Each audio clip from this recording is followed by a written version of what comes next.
And the bike's hot, bro. Boom! Look at that. Wait, are they hot? They are, really? Oh, it's mad. Wait, what's happening right now? It's all mad right about Yeah, now. but I don't get how, bruv. How could you not want to put on Inception? And then say about pixels. You want to put pixels? Yeah, because pixels, that for me, rubbish everything else. But visually, I'm like, I called it about to be eaten by Pac-Man. That's visually stimulating. No, that's visually... See, grown men get eaten by Pac-Man. No, that's visually not distracting. That's visually not distracting. Yeah, that's visually not visually distracting. Alright, it's visually pleasing.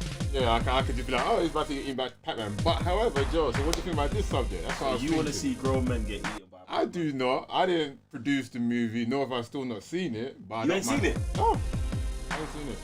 I haven't watched the Adam Sandler movie since Click. No, wait, that's a lie. What's the latest one? When he's like, You're asking me about the latest Adam Sandler. Yeah, I don't know if you've seen it. I don't. Bro, I ain't seen anything. What? Yeah, Uncut Gems. That's the one I've seen. Uncut Gems. Yeah, Uncut Gems. I ain't seen none of that. I ain't seen the movie since the Waterboy fam.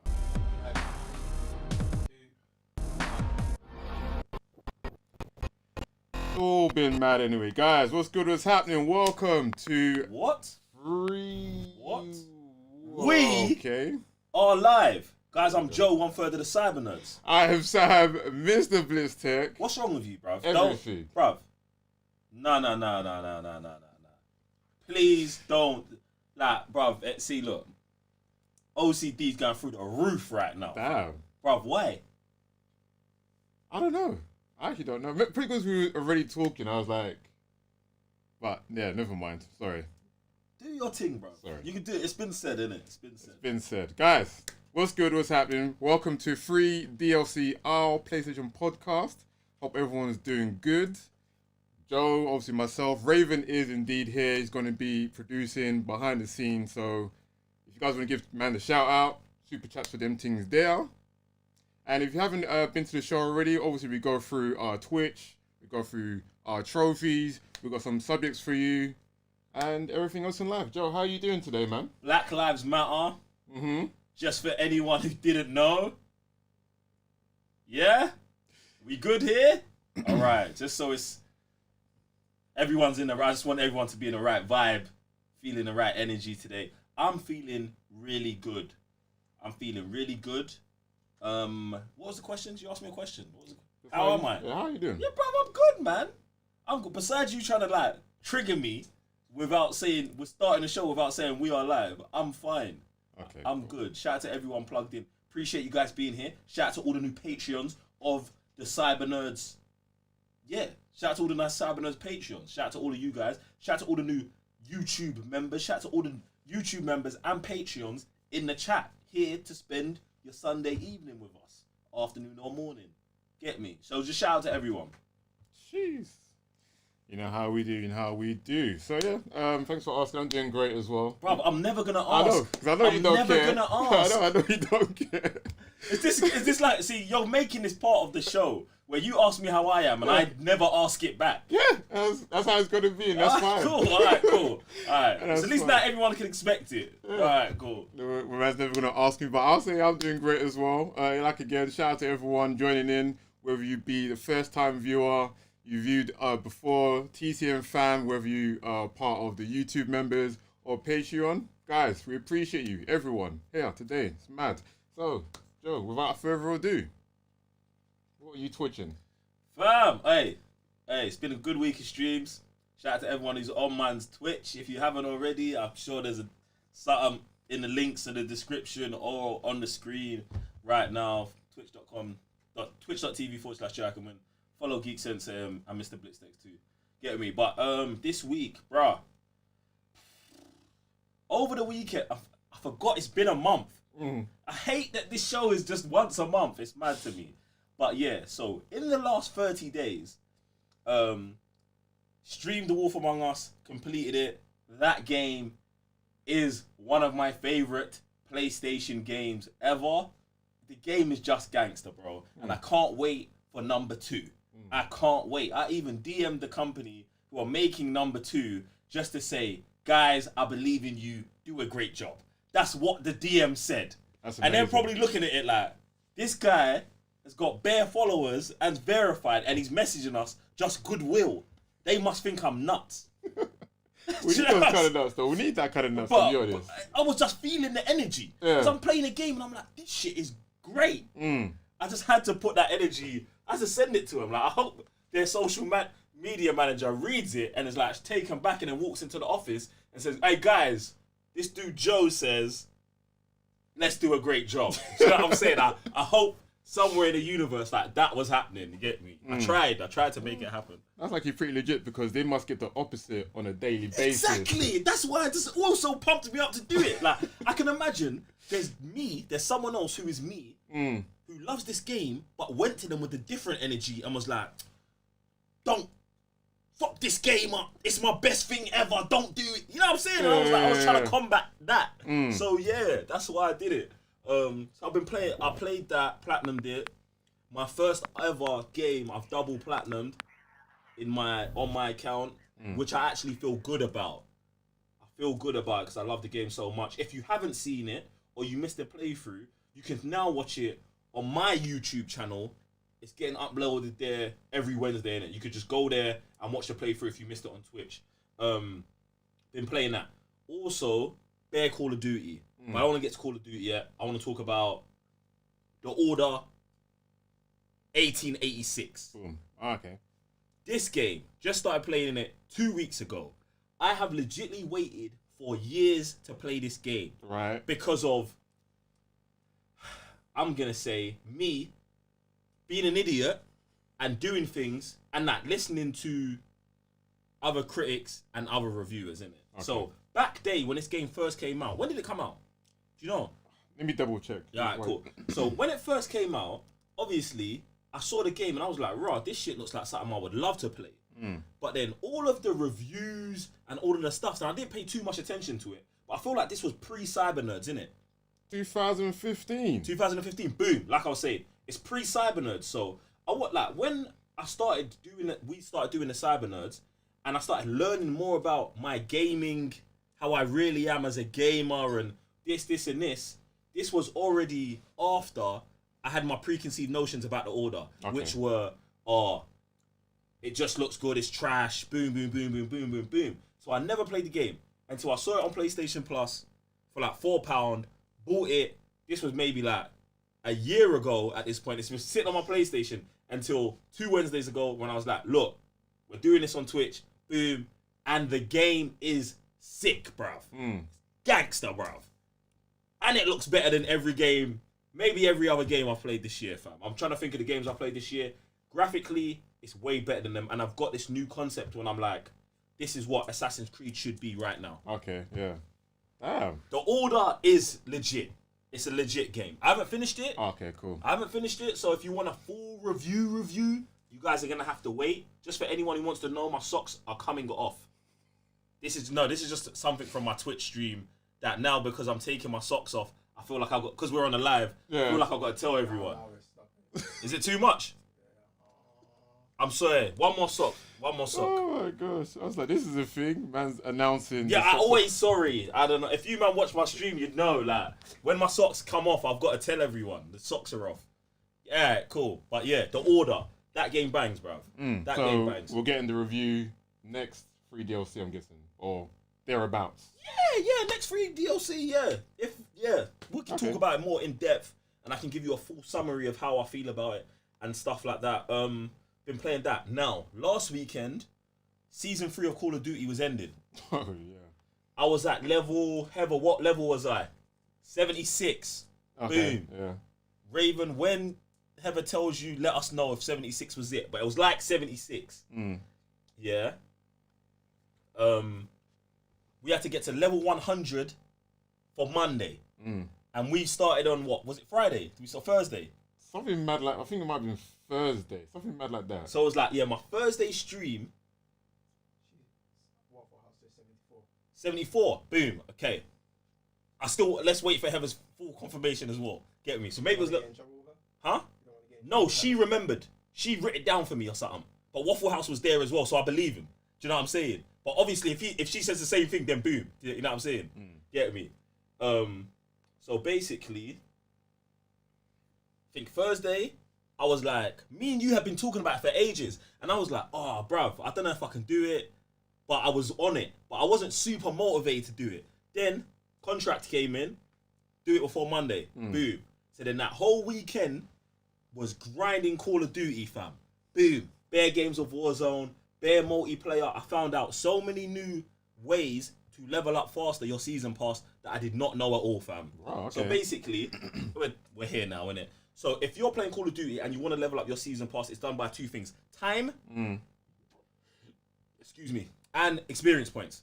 Yeah? Really? Yes, time and experience points. So the more experience points you get, the more bigger the chunk goes up and the more time you spend playing the game. Do you know what I'm saying? But there's these challenges that you can do that are in the game that they don't put in the challenges section. Right. This is crazy. You've got to go to your rank, then you go to rank progression, and then there's like 200 challenges that you could, like, easy ones, but you get like 8,000 points, experience points for them. It's a double XP weekend. Jeez. So I'm like getting 16,000 points for killing 25 people with grenades.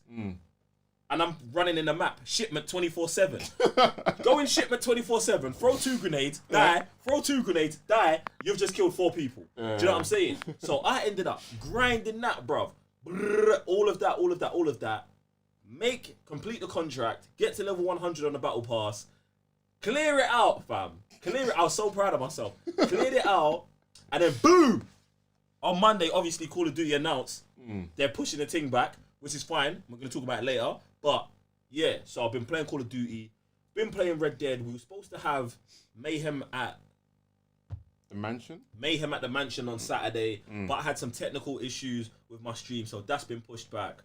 But, yeah, man, I'm feeling real good about the games I've been streaming, fam. Especially the Order. I can't wait to get to Wednesday to play that again. Jeez. That's when you think that's... In fact, let me not even... I don't know. I feel like I'm towards the end of the game. Okay, cool. I feel like I am because stuff in the game's been getting ultra peak, fam. And the thing is, yeah, this game is legitly a movie, bro. It's so cinematic. It's so like the immersion levels is so high, bro. Like there's no HUD on the screen most of the times. Is this what difficult? Is there difficulty levels? I don't know. I'm just playing. I don't know. I don't think there is difficult. Oh, I'm playing on normal. Right, and still no like minimum or no HUD. There's no for the 90% of the time. There's no HUD at all. You can't even. This is how immersed they want you in the game. You can't pull out your guns unless you're in combat. Bro, so it's like when you're walking around, you're just walking around, taking everything in, bruv. There's no like mini map or none of that stuff, bruv. It's tough, bruv. It's tough. Snap. That's pretty sick, still. Yeah, man. That's the reason why I haven't been tuning in because I don't want to get spoiled. Oh, so now are you gonna play it?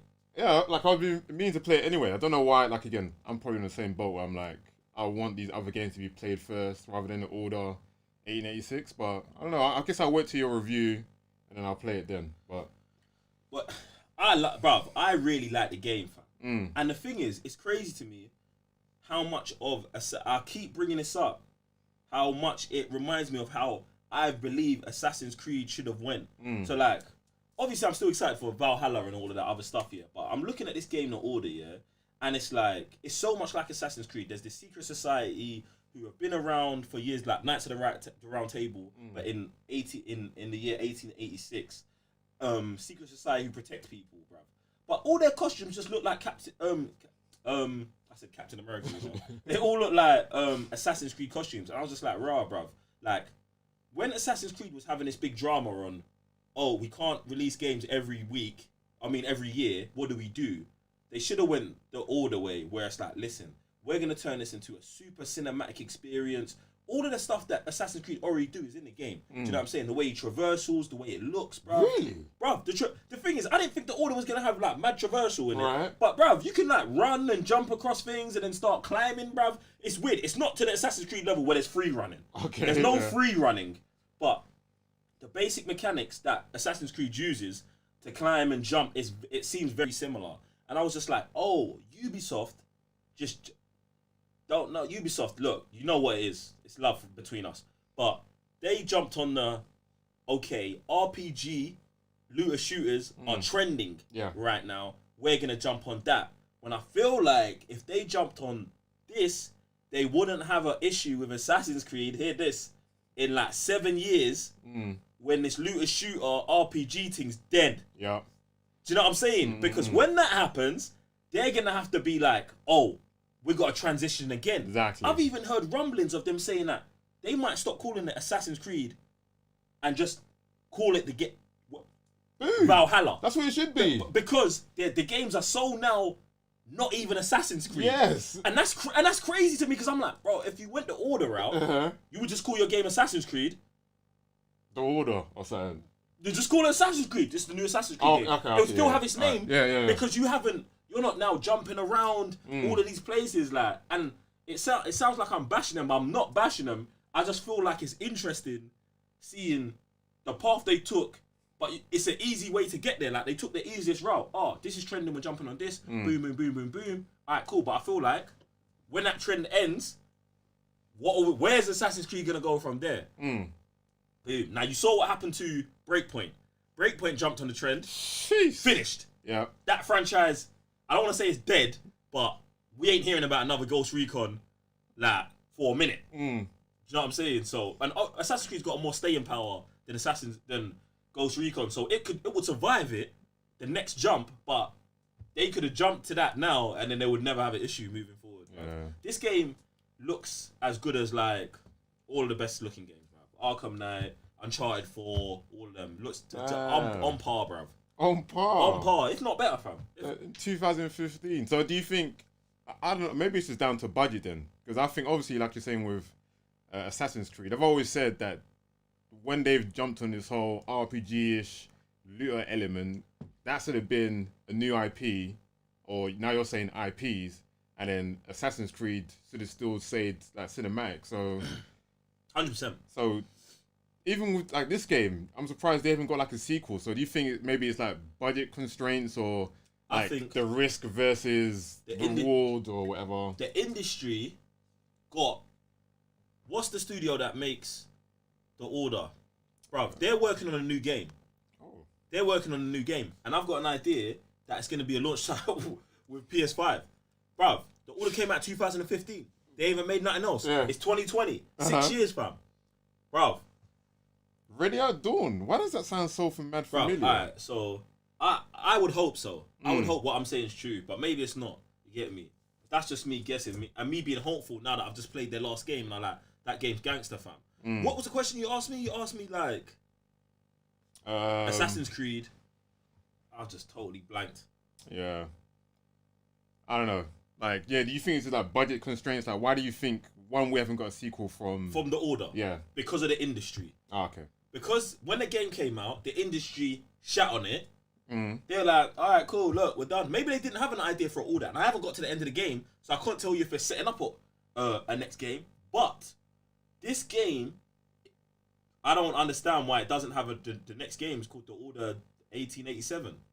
Like the next year, bruv. Because this game bangs and it deserves, I would say it deserves a sequel, but it's so cinematic. I already am thinking about what could happen in a sequel. What new like monsters and stuff like that could they introduce? Like right now I'm dealing with like werewolves and that, you get me? Like lichens and that. Yeah. They could easily spin zombies into it. There was a point I thought I saw a zombie, but it wasn't. It was a lichen. Like it was still part of its transformation. But then imagine you can throw zombies into it by saying like there's some lichens that mutated wrong and they can't fully transform into werewolves and they just stop and it leaves them in a zombified state where they've got to eat humans as well. So it's like you could branch off different things all from what you've... Bruv, the game's mad. The lore in the game is sick as well, bro. Bruv, it's tough. I'm telling you, bro, it's tough. And I'm like, bro, I've been kicking myself like, why am I... I'm glad I actually saved it till right now. Yeah. But at the same time, I'm like, bro, you should have played this years ago. But they ain't made another game, so cool. I know this. Hey, I love it. Yeah, it seems like they've moved on to the Oculus Rift, so they've started making... VR games. Yeah. And then I think their first Oculus Rift game was Lone Echo. That's got a sequel, so... How many games have they been making? Have they got anything scheduled for PlayStation? No. Well, they made Deformers. That, again, got horrible reviews. So they moved on to Lone Echo, which is the Oculus Rift game, then Echo Arena, then Echo Combat, and then Lone Echo 2. So they're done. They're done making. They're making. Alright, cool. Yeah, they're done with. So they'll probably not be making again for me. That's a shame, that though. hurts my soul, bro. That's mad. Yo, let me go talk to them, man, and get someone send me Unreal Engine and send me all the bits from the Order 1886, bro. I'll make the next game, fam. Oh my God. I'll make it. That'll be legit still. I won't make it. Bro, do you know what, yeah? If we could fund something like that, I would make that, bro. I'm telling you. Okay. The next Order on Unreal Engine 5, bro. Yeah. I could do. I could direct man to do it perfectly. That's what I'm saying. Give me a team and give me Unreal Engine 5. I'm doing it. Damn. I'm making movies, games, all of it. We need to make a studio. We can't even pay for this right now, so Joe, just relax. Crazy. You and Raven will just break the. We need a blank check from Sony for that. Bro, there's studios with blank checks, fam. Like, bruv, you think Naughty Dog's got a budget? Got budget? No way. Santa Monica, what's the other one who made God of War? You think they got a budget? Lies. Mad. Lies! Deception! Fam, it's mad.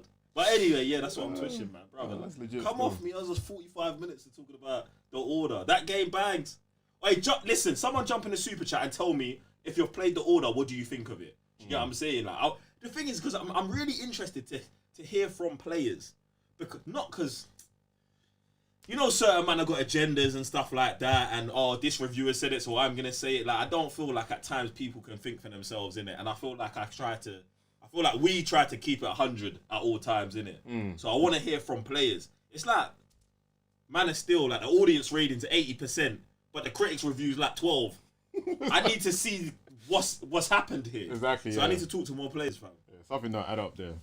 That's crazy still. So yeah, Twitch. What are you doing over there?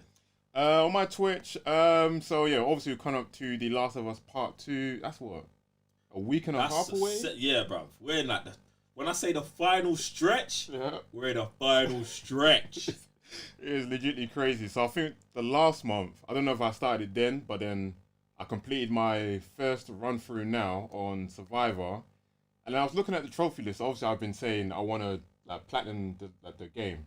But I looked at the whole list. And I was like, I want to kind of go through the whole list. So I don't want to touch on that too much because obviously the next segment would be Trophy Hunter. But right now I'm just playing through Survivor. What do we call it? Grounded mode. Yeah. How tough is it? It's pretty like it's basically 1 to 2 hits death.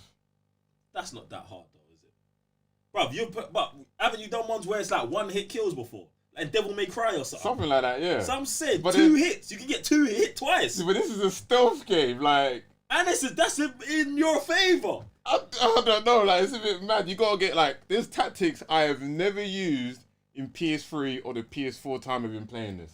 Like I had to use bricks to dash out someone, smack someone in the face. It was like almost a 1 to 2 hit death.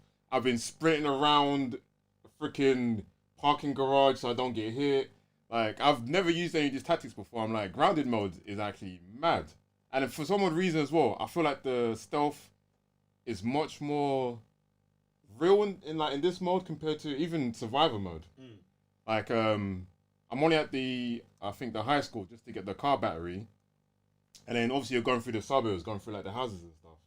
I've like never had to be so like in tune with the surroundings trying to get like through clickers and stuff. Where before I'm like, alright, I got a shiv here, I got, I don't know, not a limit at my bullets, but I got enough of bullets. If something was to go down, alright, cool. But in grounded, alright, so in grounded. So let's say you get attacked by a clicker. Is it still a one shiv death for the clicker? Yeah, it's not actually. No, it's not. So the bad guys, they make them stronger. Yeah, and more aggressive. While with you as a player and even your AI friends, nah, not so much. So Ellie doesn't help as much. She does. Wait, no, wait. No, you got to think you're not attacking as much, so she's not gonna help as much, is it? No, in fact, no, she don't. I think she don't. Yeah, she don't help as much. I think they lower down the AI, so you like most of it's on you. Like Bill, he like shoots, but he misses half the time, and when he does hit, that's an opportunity for me to go attack them. If I try to attack someone face to face, they're gonna hit me once, Joel gets stunned and then they just bite. Even like the runners now. I've never seen an animation when they bite your neck. When in grounded mode, they're biting me. I'm like, oh, this is new. Okay. That's mad. Sounds mad, bro. Yeah. So looked at the whole list. I'm like, alright, I'm gonna do the whole thing, 100%. Trying to do that. I'm almost complete with my second journey on the multiplayer. Okay. Yeah. So that's how many journeys have you got to do? Just 2. So you got to do the hunters and then you got to do the fireflies. And then you're done with the multiplayer. Yeah, just 1 more week left. How long did that take? I looked at the I think like the leaderboard and stuff. It was like 4 hours for one journey. For you? I'm talking about for you. Yeah, 4 hours for one journey. So 8 hours in general. So what did you have to do? Did you have to play 4 hours multiplayer? Yeah. So I think, like I said, I looked at the way to, like, the fastest way to go through it. And obviously, there's some guys in the, I don't know if they're watching today, but they were like, oh, Sam, how do I do this? So I think when you get enough survivors, an optimal amount is between 20 and 30 people. When you get those people, you skip between 2 to 3 days until you have 0 healthy survivors.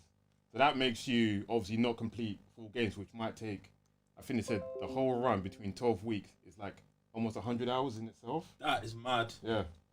So done that, skipped those amount of days. And then obviously there's the 100% wipes you got to watch out for.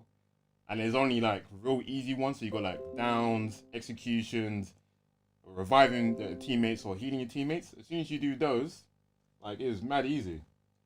But I think the first time we took on PS3, it was like, this is crazy. Like, how do you get the gold for this? But yeah, when you break it down like that, it's like, yeah. You're talking me into jumping on this thing, bro. Possible. Even grounded mode as well. Nah. But I'm just jumping on The Last of Us 2. No, that makes sense. You play number 3 anyway, so. Yeah. But no, I actually do enjoy grounded mode. Like I don't know why, but it just feels like it's more of a stealthier game because I think you said do normal first. I did normal, and then the stealth in that was just wonky for a stealthy game. So doing it in grounded, I'm like, alright, cool, that's pretty legit. I liked it. So. Do you know what you're doing to me right now? Yeah, because I was thinking about when I get The Last of Us 2, I'm gonna play my first playthrough on normal, which I usually don't do. Okay, yeah. Usually, when I get a brand new game, I play on hard straight away because I think normal is now the new easy. Yeah? But I was thinking to play The Last of Us 2 on normal because of the kind of game it is. Yeah. But should I play it on hard first, straight away? Not survivor or grounded, but just hard. Yes, okay. Hard, yes. What are you playing on straight away? I'm going for the hardest difficulty. You're going hardest difficulty, day one. Well, okay, no, I'll go for hard. As long as I might even switch off listing mode as well. Sense. Yeah, because once you start going to the higher difficulties, they take that away from you anyway. Yeah, so it's almost like why have it on the easiest difficulties, trying to complete the game and get more again immersed in the world, and that's how you would play. Even like why the have the crutch Yeah. at easy when you ain't gonna have it at hard? Exactly. Just learn, like, play the game. Yeah. And they even have the option as well. Obviously, if you want to do it on easy mode, there's still in options you can turn hearing mode off. Yeah. I've seen that. So I don't want to get used to a dog smelling me and knowing my own route. I'll already be like, all right, cool. If I'd made a dumb mistake, that's on me, not, oh, let me learn where a dog's going and then try and reroute my whole thing. Do that. Maybe I should play it the first time on normal. And then turn it off. And turn off listening. That or something like that. That's yeah, same thing. It's interesting, boy. Yeah, so that's kind of mad still. But yeah, I think I'll do it on hard and then no listening mode. I think I'm about ready. So you're going hard though, listening mode. Yeah. He's trying to outdo me right now. No. Alright. I just do it on grounded. I was about to say, I hope that's there day ain't no one. listening mode in ground. Nah, I'm just playing. I hope that's day one. And then I've also been playing Mortal Kombat Aftermath. How's that? Story, I think this would have been day one regardless. I think obviously they've given you characters and a story mode. I think the price is a bit hefty. How much was it? I think it was like £30, 3 characters and a story. 30? Yeah. 30? Uh-huh. For the thing we done a trailer reaction to, yeah. with Raiden's brother, with the wind dude. Yeah. £30? I think, how long's the story mode? 3 hours? That's what I mean, so 3 hours. Bro, you know you do a show called Deal or No Deal, bro? Uh-huh, yeah. We even said it before as well, where it was like, Mortal Kombat, this price, is it a deal? Even then, I'm like, unless you're gonna like master all 3 characters, go through the story mode. I don't know, maybe the hardest difficulty, challenge yourself. I wouldn't pay £30 for it. Deal or no deal, guys. Still, stay tuned for that. Still. What? I only think one because obviously the guys are supporting my Twitch channel. No. I understand why we've got it. Yeah, exactly. But I understand that. I'm just saying, I'm shocked. In general, yeah, it's mad because for me as well, like when you buy a fighter's pass, they space out the characters that you're gonna get. So imagine you do pay £30 for 5 characters, and you are playing the game. For me, you're getting your money's worth because imagine it drops day 1. Let's say it's Sub-Zero drops day 1. You're playing Sub-Zero for a month. Exactly. That's a month's worth of play for £30 alone. And then you've paid your thing already. Or you might buy him just by himself. Maybe I think they're doing £5 a character. Same thing. But here, all at once, you might get the story, you might do the story, and then you might play Shiva, and then you get tired. Fam, your £30 is done. Like, imagine you don't want to play as anyone else. You might just buy it for Shiva and be like, alright, yeah, I've just paid all this. That's a lot. Can you buy the characters independently on this pack? I don't think so. I might go check on deal or no deal, but I haven't seen that. You might have, it would be kind of criminal if they haven't done that, but you should be able to. You should be able to, but I bet they release that later. Where it's like, alright. If you want it right now, you gotta buy the pack. But you can buy them individually in 2 months' time. When someone else has mastered them and you're just getting it for the first time. You're getting finished. Oh, I'll be crazy still. But so yeah, they like released a bunch of stuff. So not only did they release a free update, I think they released new stages and friendships for every single character. That's all free. You don't have to pay for any of that. Alright. But they released the Aftermath story and 3 new characters. The story is actually kind of good. Obviously, it is mad short, and obviously it's piled with other characters. But like when you think of Mortal Kombat, what side do you think of first, the heroes or the villains? Villains, probably. Wait. Yeah, he's Sub-Zero, Scorpion, and them. Yeah, the guys that just do the most crud and stuff. That's what I find so crazy. You play a Mortal Kombat game, most of the time, obviously, I don't know if it's just like Hollywoodisms or whatever. They mainly focus on like the heroes, but here they focus on the villains, and most of the heroes just get trashed on. I'm like, we had to pay for this. We had to pay for this to see this story. Where like when you get in the movies where you get, I don't know, Johnny getting finished or freaking Kong Lao getting stepped on and stuff. You had to pay for that. And then now, you completed Injustice 2, right? Yeah. Yeah, where they give you alternate endings. Now you get your alternate endings here as well. Okay. Which is pretty legit. But then that's, yeah. I'm enjoying it, man. Bro, I hear that, but £30 for a 3-hour story, bro, it just give me flashbacks of some of those Arkham Knight ones, bro. Where they were like 30 minutes long, bro. Oh, it's yeah. mad, bro. How much? Was that £30 as well for that? I think I bought the season pass for like £25. Oh, okay. So then, but for the whole season pass itself is worth everything you get. Right. But those DLCs were garbage.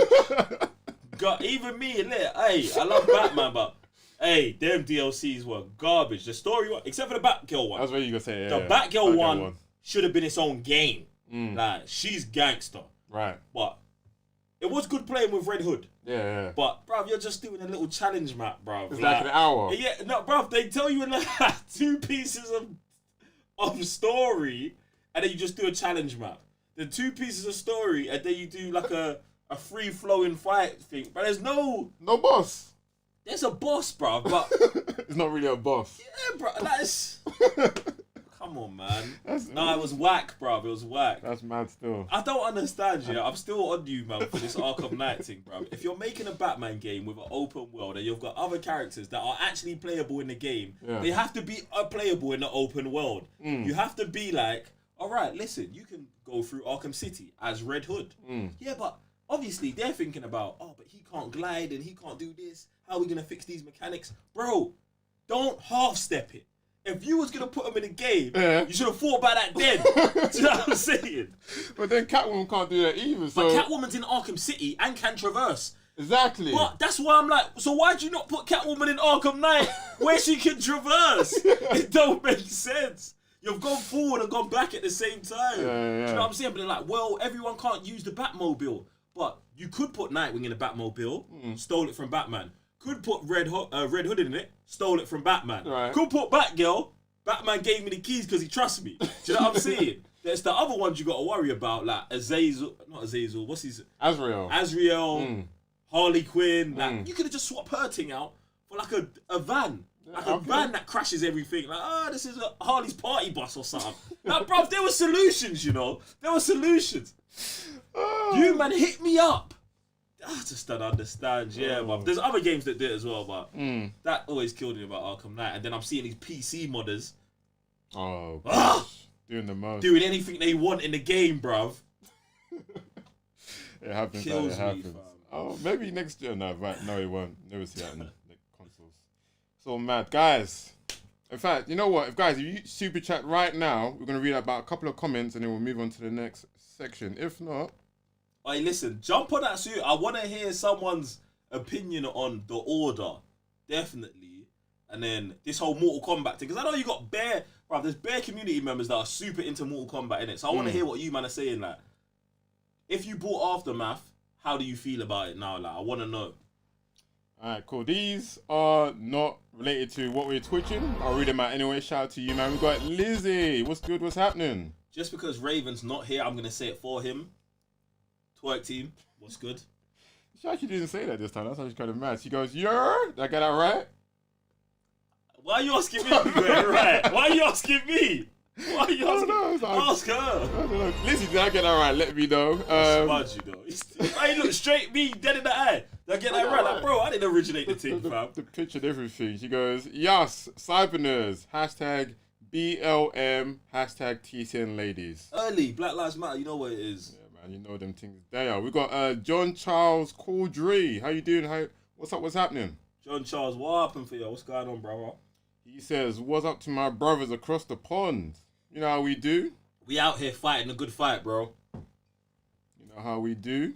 And then we got Reiko. Woo! Reiko, what's good? Shout out to man like Reiko. He says, "Go!" I don't know who scored, but I'll take that one for sure. Thank you very much, man. Appreciate you, G. Appreciate that. All right, cool. We're going to move on to our next section. Guys, are you ready? We're going to go into Trophy Hunter. What you hunting this the past month? Alright, got the platinum on Wolf Among Us. Easy platinum, but also one of the only Telltale games where you've got to go back and make different decisions and it unlocks different trophies for you. That makes zero sense. Like, I think you told me that. I was like, how is this the only game that does that? It's more so because you've got to unlock character cards. Oh. You can only get the character card if you made that decision. So it's like Big B Wolf has a medium transformation in between Big Bad Wolf and regular person. Right. If you don't make the decision to get angry at that moment, he never turns into that character. Then you don't get the character card. Then you miss it. Do you know what I'm saying? So it's not really for the decision, but it is really for the decision. Okay. But there's one per chapter in it. So I had to go back chapter select and did 5 things. And then I'd happily play the game 2 times to get the platinum. Do you know what I'm saying? But yeah, that was cool. Working on the order, but obviously I haven't looked at the trophy list because I don't want to get spoiled by anything in there. But I don't know, I think I'm like 20-25% through and I haven't completed the game. Obviously, usually when you complete the game, you get a gold trophy. That's about 10%. So I feel like I'm on target for about 40 or 50% after the playthrough's done. Okay, so cool. That shouldn't be a drama. I already platinumed Call of Duty months ago. The real debate I've been having, and me and you spoke about this, is Red Dead. Do I do a second playthrough of Red Dead? Everyone's like, Joe, we're putting so much hours into the game, you might as well. But then at the same time, I'm just thinking about that's such a drama, and there's so many games coming out right now. Like, soon as The Last of Us hits, like, we're going back to back. Last of Us, Ghost of Tsushima, something else. Do I want to start that journey with Arthur Morgan again 7 days before I jump back in with Ellie and Joel? No, is the answer to that. Right. So if we're doing that, we might have to do this in like a year's time or something, fam. Oh no, bruv. Well, just before maybe Red Dead 3 is not coming. Well, didn't they say they're announcing Red Dead Revolver or something else like that? Someone said to me that on PS5, they're remaking Red Dead Redemption 1 for PS5. Now, if that is true, that is better than my idea of dropping Red Dead Redemption 1 as DLC for Red Dead 2.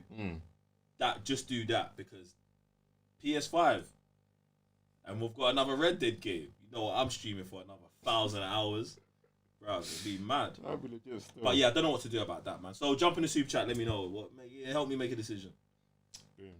That's everything? Anything else? Bruv, that's what I'm playing right now. Like, I've not really been focused on platinum in anything besides just cleaning up. I've still got to do the Man of Medan platinum, but bruv, that's gonna get pushed to the wayside till maybe like October or something. So yeah, man. But I think the last trailer for The Last of Us really gassed me. And I'm on it. I'm on it, man. I'm on it. And I'm definitely, I feel like if I platinum The Last of Us 2, which I believe I will, right, I'll go and do the other one. Okay, yeah. Or I'll get it to as far as I can because I haven't decided whether I don't want to do two. I don't want to double list it, bro. So I might just go back to PS3, do as much as I can, get it online, and having that at like 70 or 80%, I feel like that would be good enough for me. But we don't know, man. We don't know. We'll see what PS5 saying. All right, cool. Yeah, talking about The Last of Us, I'm still on the list for The Last of Us Remastered on PS4. And like I said, I just feel like I want to do like the whole list now. So when you're saying the whole list, bruv, when they do the remastered games, it's not split up though, is it? This one still is. So you got the base game, which is obviously just The Last of Us. They've given us Left Behind, which is the DLC with Ellie and her friend. And then they've given us, I think, multiplayer packs, which I've done anyway now. So that's all 100%. And then they've also given us grounded mode. So that's why I jumped from, I think it was like normal, past hard, survival, all the way to grounded. I thought, fudge it. Do every single trophy. Get all of them. So wait, there's a trophy for grounded? Yeah. In the original base game, there wasn't though, was there? No, grounded was not. Grounded is DLC. That's good. No, because I was thinking about, if I was going back to PS3, well, I've got to do grounded mode. Hell no. Get me, that's long. So yeah, I'm looking to do just 100% that whole list, and I think, the only worrying thing now, because I'm trying to do this before Part 2 drops, is to complete grounded before that time. And you got 10 days, bro. Yeah, grounded's a problem though. You got 10 days. I know, but I'm being stuck on sections. Yeah, but it's not like you're Raven, fam, on this Sekiro thing, fam. You got 10 days, bro. Like, you could do that, bro. I know the game's hard, fam. But like, you're thinking about, can you do it just on the days you stream The Last of Us, innit? Yeah. Not as opposed to, if I just play Last of Us all week on stream, I'll be done by Wednesday. Do you know what I'm saying? Like, bro, you could do that. Boy, I'm gonna make it happen, innit? But, you know, man said, how much are you streaming The Last of Us? Only like Mondays and Wednesdays. Only Mondays and Wednesdays. Yeah, so Fridays is Friday nights, isn't it? So how many Mondays and Wednesdays have you got between now and the game? 4? Oh, because it comes out next week's Friday. Yeah. Someone needs to get a calendar. I appreciate, because we got this Monday, this Wednesday. Then next week would be that week that the Friday is coming out. Today's the 7th. 7 days from now is the 14th. Yep. Then you got another week. See, I was gonna take a bet that you couldn't do it, but 4 days, nah, it's too easy. Way too easy. Way too easy. You're being dramatic about it, fam. I am. You're being that's what I was about to say, I just love to add to the 24 clock timer thing. Nah, bro.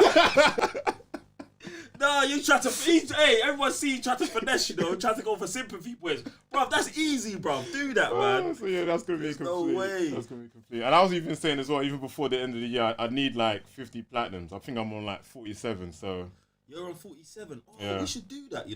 What's that? You're on 47. Yeah. And you need 3 more before the end of the year. Yeah. What are these weak goals? It goes on the. Wait, did I say at the beginning of the year? I said at the beginning of the year I'm getting 50. That's still weak. Where are we at? We're in May, June. Yeah. We're in May. June. We're in June. Yeah. All right. Yeah, we're in June. So what, bruv? Man can get another 10 platinums for the end of the year. Another 10. You can, bruv. So what you want now? 47. 47. You don't think you can get 60? 60. Woo.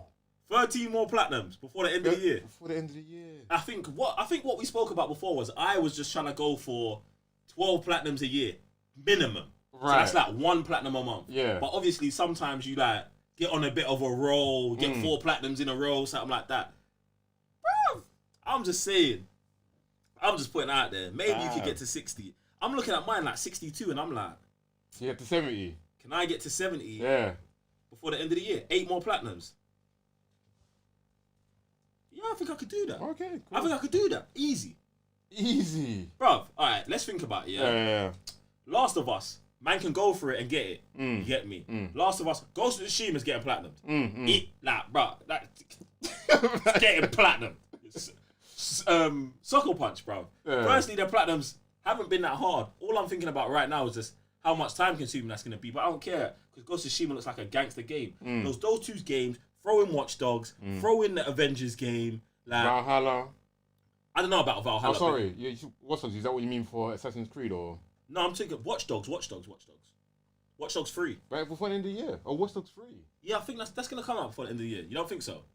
I think they'll announce it before the end of the year, but I don't think it's coming out this year. We'll see. That's 4.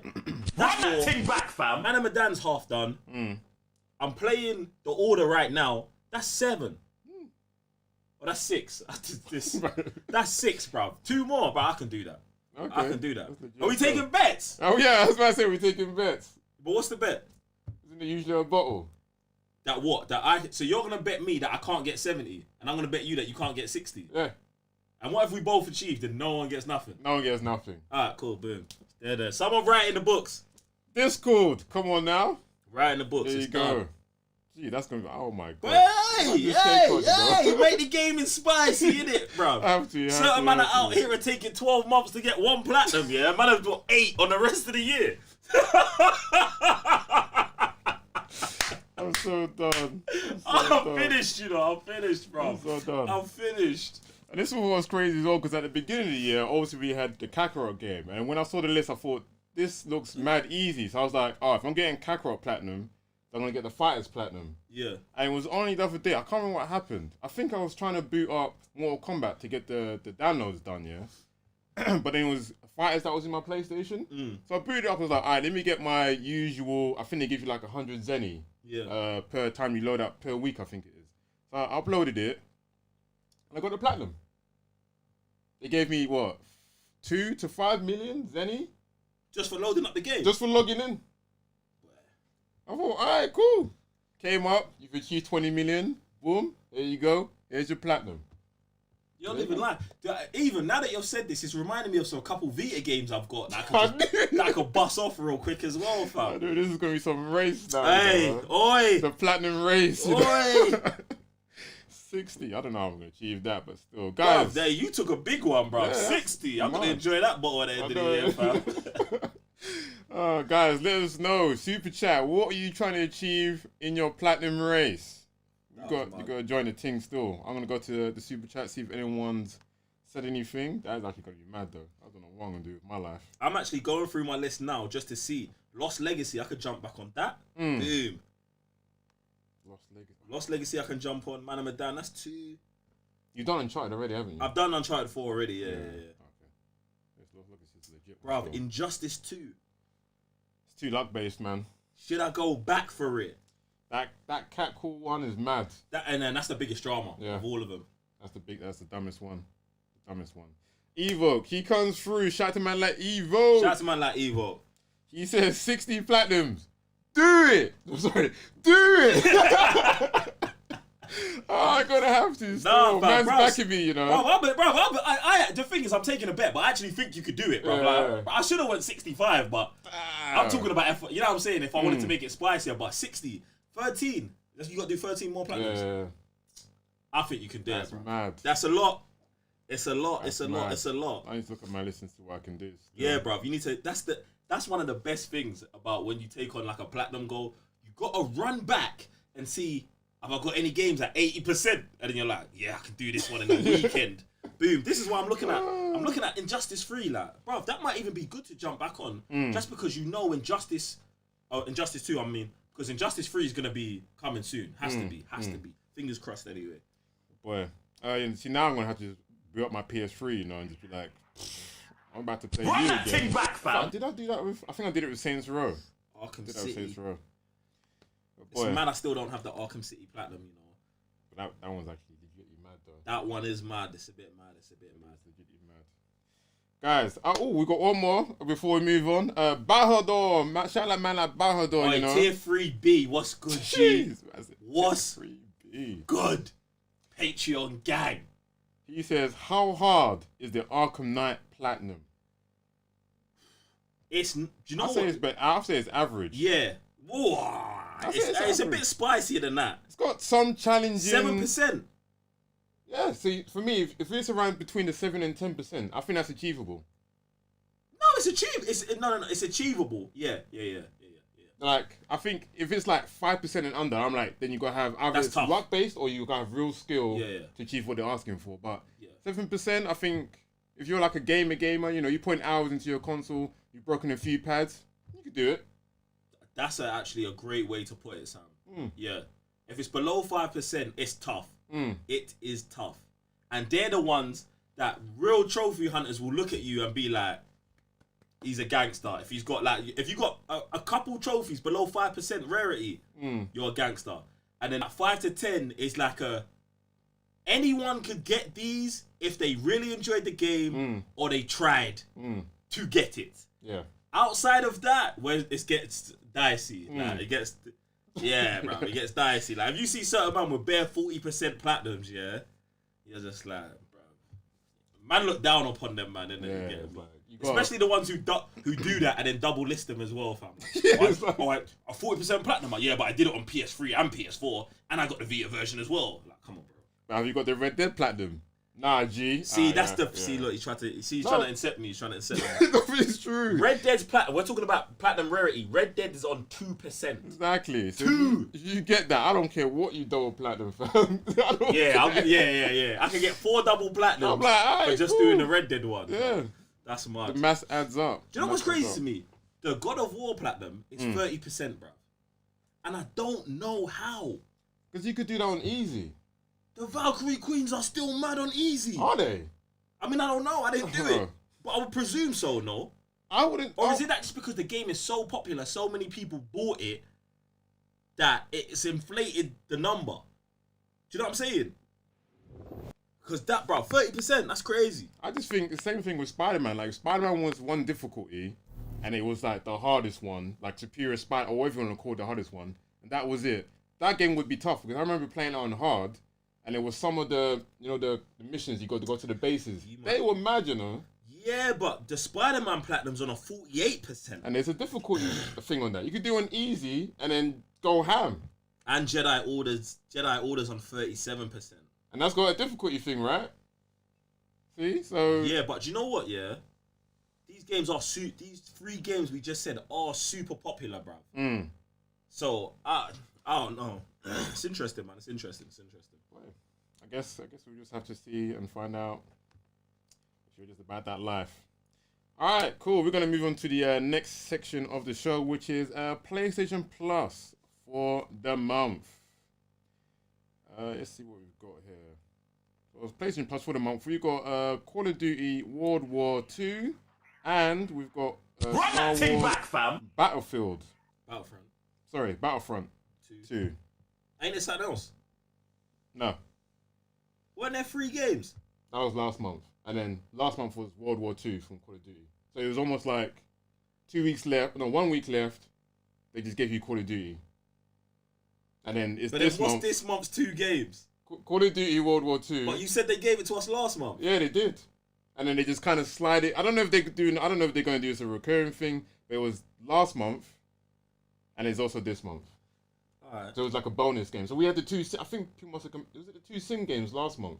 I think it was. So they slid in World War II in the last week, and then they slid into this month as well as Battlefront 2. That's great. I didn't even realise that. I just thought that Battlefront 2 and something else came out, and then we got World War 2 as well. Do you get what I'm saying? But you're 100% sure. Yeah, because that's when we had the debate about, you could get 1,000 COD points if you was locked into World War II, because it's downloadable now. and that was a whole hoax in itself. And I don't think that was a hoax. I feel like that was a mistake made by the person who got the points. Because if you had 1,100 COD points on Modern Warfare and booted up World War II, it would appear like you had 1,100 COD points on World War II. Because COD points are transferable through all game. Or maybe they never played Modern Warfare, had 1,000 on COD points, but just didn't know. Do you know what I'm saying? So when you're booting up the game, it's like, oh, I just got 1,100 COD points, but you actually owned them already. Do you know what I'm saying? So, because when I booted mine up, there was no extra COD points. Nothing. But I've been playing the game and using the COD points, so I presume so. But yeah, all right, look. What do you think about these games? This is another fishy month. I don't know why they're doing this, because... You think this month is fishy? It's mad fishy. One, we had 2 sim games last month. We had a farming simulator and a city builder. Same genre. Like, what if you don't like Sims? Then you get nothing this month. And then now, you got 2 shooters. I don't play 2 shooters at the same time, so this is just a bit wonky. Alright. So you're icy for this month? Yeah, like, what? Okay, I'll get this straight. I did enjoy Call of Duty World War II. And I did enjoy Star Wars Battlefront 1 enough for me to warrant to play number 2. Okay. So I don't know about that game. Obviously, you're going to say your piece on that. But I think Call of Duty is a decent game to play. But 2 first-person shooters, come on now. This month is a win. It is a win. It's a win. It's a win. It's a win. It's a win. All right, your issue, 2 shooters. Peep this. If you've never played Battlefront 2 before, download the game. You can play the campaign mode. Third-person action adventure, running around, shooting things. You get me? You don't have to play it in first-person mode. Get me? Story mode is trash. Yeah. The story mode is trash, but it's there and it's playable. You know what I'm saying? You can get through it, especially if it's for free. Then you're getting Battlefront 2 at the end of its life cycle when it's got all of the content. If you've never played it before, you have a wealth of game modes to play, a wealth of things to do, bruv. There's bare shit in there. Bare. Then you've got Call of Duty, which you just said is a good game, bruv. Don't even play the Call of Duty multiplayer. Just go straight in and play the story mode. That's just...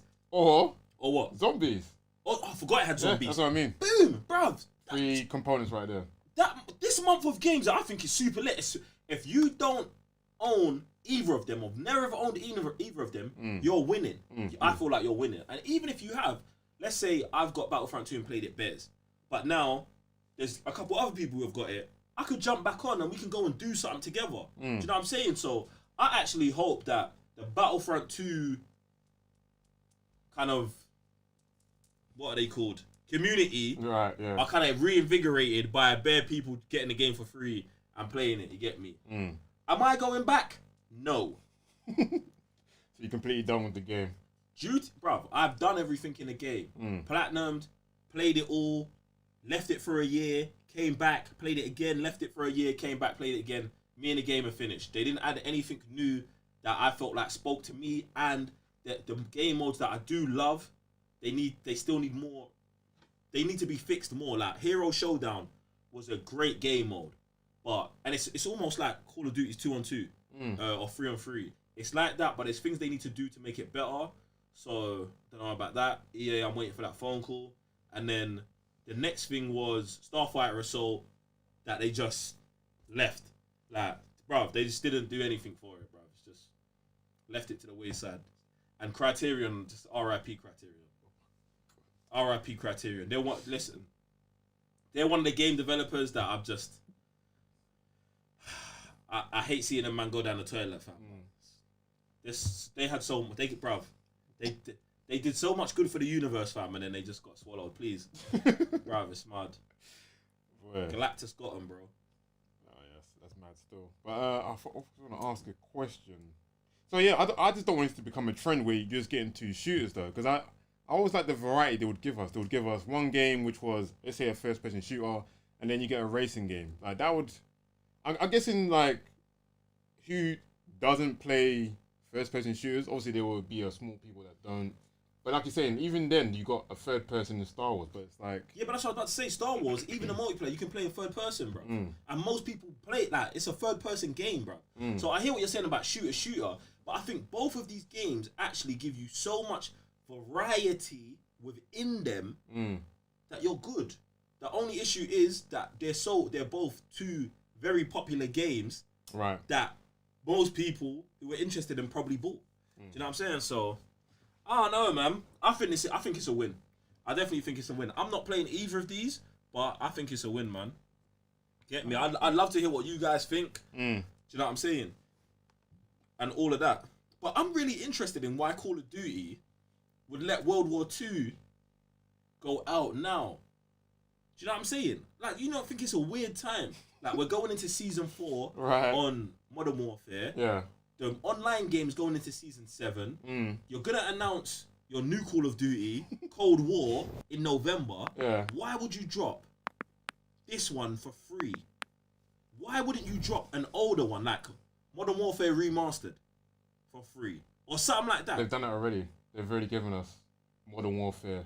I'm pretty sure they've given us that one for free already. I think we did because I think that's how I got it. Yeah. No, we got it with the other one, Infinite Warfare, the Legacy pack. Yeah. So I don't know if they did. If they do, someone jump in the super chat and let us know. But I just thought it was interesting that they would, or maybe they just don't care. Maybe just like, listen, as long as you're playing COD, we don't care. There you go, take it for free. I was gonna say that because maybe they will drop it for free, and like you're saying, if you was to see either the COD points or the season pass, twang you into getting a new game. That's it. So or downloading Warzone. Yes, it's stuff like that, and even then, maybe they just financing their latest game. So I don't know if it's Sledgehammer's the next project they're gonna do. Sledgehammer, yeah, Treyarch. So that's the next one. They do the next one. Treyarch is the studio doing the new one coming out now. Oh. The next one. Okay. Cold War is done by Treyarch. Okay, cool.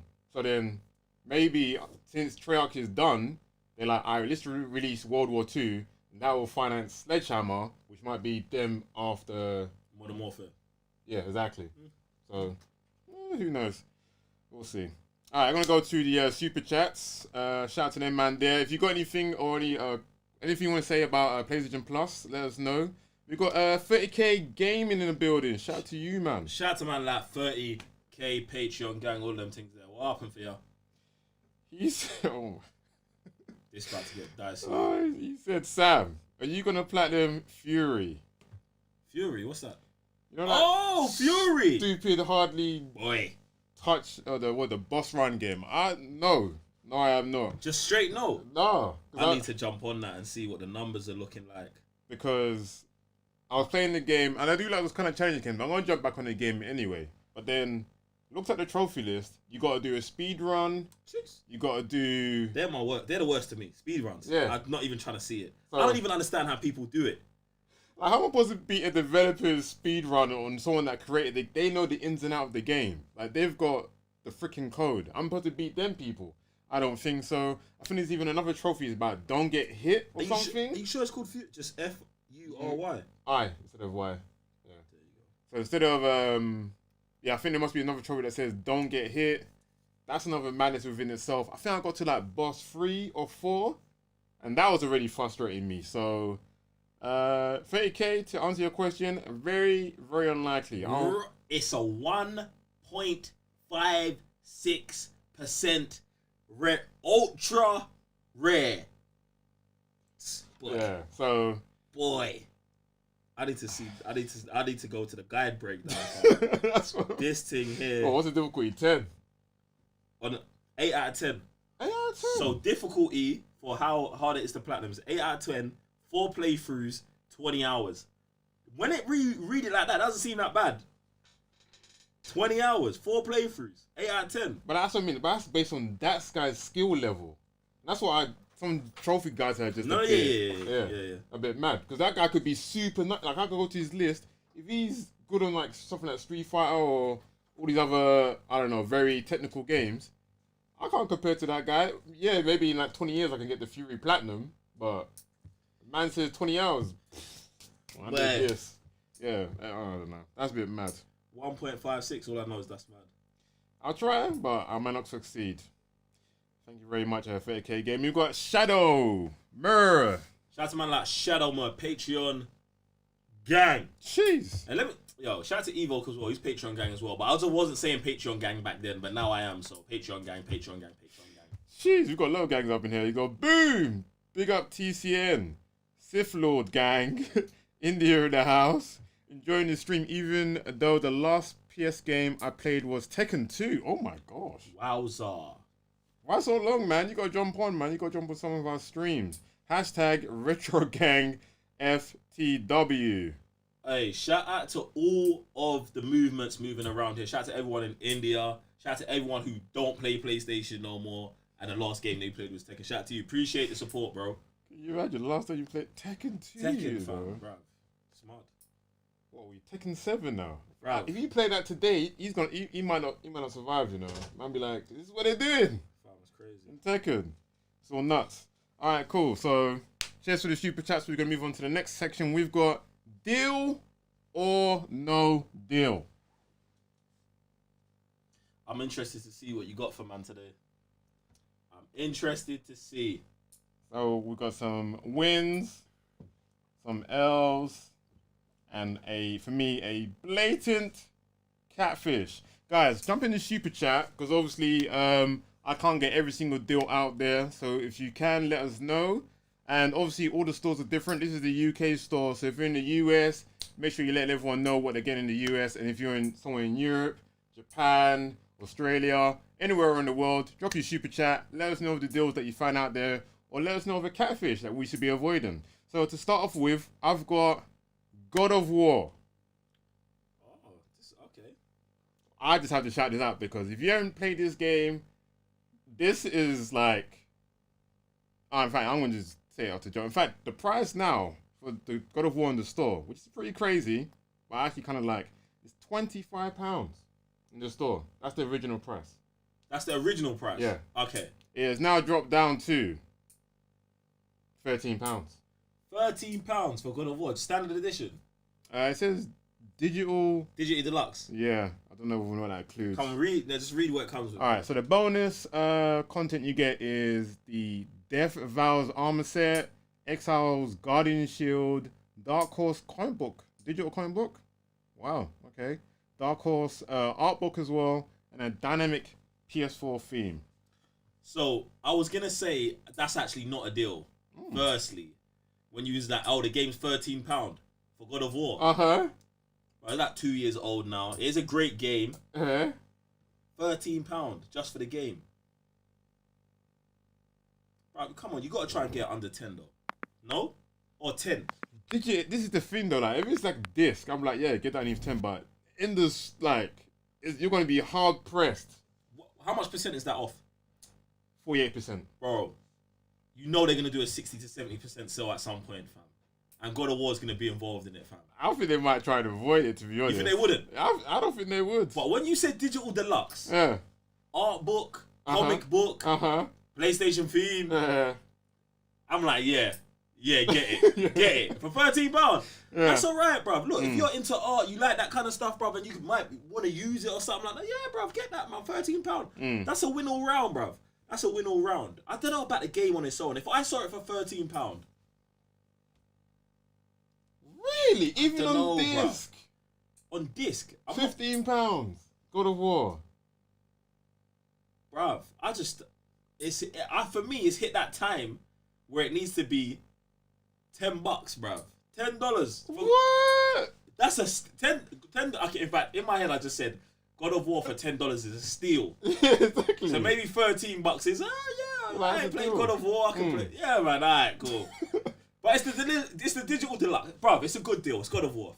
If you paid for God of War full price, you got your money's worth. Do you know what I'm saying? So if you ain't played it 2 years later, you're picking up for £13. It's a win. It's a win. All right. Even if it was the standard edition, it'd be a win. Yeah. All right, you got me. All right, that's a win. All right, cool. We got the next one. What we have here is Hitman 2 Gold Edition. Here we go. The thing is, I try to look for what they dropped in the pack, but it doesn't really say. So I don't know what the Gold Edition even gives to you. But what I would say is, this was £80. 80. Yes. 80. Uh-huh. For the gold edition of Hitman. Bruv, you've Two. got none of Hitman 2. Yeah. Bruv, you've got no. You have got to find what comes in this thing, bruv. I've been looking. For £80. I was thinking the same thing. It's like, these men are on some kind of madness. I literally, they don't stay inside the thing, and then they don't separate what you get for the gold edition. But I also have the standard if you want to go for that. Nah. Wait. Tell me about the deal. Alright, so the deal is the gold edition, which I can't find any content for, which is a bit fishy already. So this is £80. Wait, I got you. Okay, cool. You got I got the gold edition breakdown. Alright, what's the content? The gold edition breakdown apparently. Yeah, okay. This is also a physical copy. What I'm talking about. Okay. So there's one of these things you're probably not gonna get. Hitman 2 game, obviously. Hitman 2 Steelbook. Executive Pack, which is the Italian black leather briefcase, the ICA 19 Black Baller gun, pistol, Expansion Pack, Expansion Pass for expansions 1 and 2. Boom, that's it. So you won't get the Steelbook, obviously, from the store. You won't get the Steelbook, but you get the Expansion Pass for expansions 1 and 2. I don't know what these expansions are. See, they're just being mad dodgy about it. Like, they are. Why you just talk, like, even then, you're getting a briefcase and a pistol. Yeah, that was mad. Like, okay, yeah. So the digital... I'm looking into the expansion pass right now. Alright, you can do that. That's what I mean. They just don't say anything, and they're not going to deliver it to you a Steelbook to your house, for starters. They're not going to do that. But this was £80 in the store, and it's gone down to £22 digitally. Alright. I feel like I found it. I found the expansion pass, innit? Let's talk about the expansion pass. Right. Expand your Hitman 2 experience with the expansion pass and get immediate access to the new sandbox locations, sniper assassin maps, special assignments, and customization packs. All content from Hitman 2 expansion pack is available now. This is what you get. 2 new sandbox locations, New York and Haven Island. 2 new sniper assassin maps, Hantu Port and Siberia. So we've got 4 maps, yeah? 4 new special assignments. I don't even know what that means. But you got 4 new maps, so that's 4 missions. So are these the 4 new special assignments? 4 missions? Yeah, well, a map. So a map is like a mission, innit? Okay, yeah. You got to kill him, but it's a sandbox, so it's like you can do that map, but then you can redo it and do it different ways. Obviously, it's Hitman, innit? Do you know what I'm saying? So there's that. So that is kind of a decent amount of... Wait, let me get to the bottom. Winter Sports Pack includes a suit and 4 items. The Smart Casual Pack includes a new suit and 2 items. So you're getting Hitman the game, the full game. Is that one map? No, you're getting Hitman the full game. Hitman 2. Okay. You get that, then you get the expansion in the gold, which is all the stuff I just said, which is 4 new maps. That's £80. So you would pay what? 60 for the game, 20 for the season pass, basically. That's now dropped down to £22. Don't buy it. Jeez. For £22, bruv. Would you buy it? Looking at the Hitman kind of content that they're creating now, like... Hitman has taken... Go on. Like, just the way they've done the maps, and like you said, you make your own missions, or a player will create a mission for you. Like, I would have to literally be in the Hitman world to have the longevity, to get the longevity out of the game. But if I'm just like a casual Hitman guy, I'm like, alright, let me go through this map, and then this map, and then buy the content, and then do the other 2 maps, or 4 maps, sorry. I don't think that's a lot of game for me. That sounds like maybe max of 20 hours. Do you know what kills me, is as I feel like I was a very casual Hitman player until the game Hitman Absolution came out. That game Hitman Absolution turned me into someone who loved Hitman. And then the next game, Hitman PS4, took me straight back out, fam. Because they removed the Platinum Trophy, and with Hitman Absolution, I platinumed it twice on different accounts, because I used to have my American account that I played on, platinumed it there. Then when I switched over to GI Can Win because I had an issue with a DLC, got the game again. This is how much I loved it, platinumed it again. you get what I'm saying? And it was mad because the new games are so different, bro. They're so different. Like the new games, they don't have platinum trophies, which is weird. They give you the base game, which is a mission. I knew it, exactly. The base game is one mission that you're supposed to do 20 times. And then they give you the next one and the next one. And the trophies are broken up into per mission. Do you know what I'm saying? So you're going to be on the same map? Yeah. See, that would drive me insane. And then I'm guessing that would be the same for the DLC. So, now, I'll read one of the trophies, and this is what they will have their trophies set up. Assassinate target with ballistic, accident, and explosive kills. So that one trophy is 3 different playthroughs of the map. And that's how all of the trophies kind of work. One of the trophies is complete 10 contracts. So that's, you've got to play it 10 times. That map 10 times already. This is the base game. Do you know what I'm saying? This, to me, destroyed Hitman. It's a trap. Destroyed it, fam. It's a trap, destroyed it. And then they've got that for each map. Reach Hawk's base, mastery, level 5. So, to get to level 5 mastery, you have to, like, level up yourself on this map. Just on this map. You've got to keep leveling yourself up to get to mastery level 5, where you can do all of these things. You have to rack up enough points, where it's like, oh, you've mastered level 1, you've mastered level 2. Bruv, destroyed it, fam. So, from that aspect, I'm saying no. £22, content-wise, maybe you're getting enough. But this whole process that they've done to Hitman is mad, bruv. Like, when I played Hitman 1, I didn't just feel good playing through the whole game and finishing the story.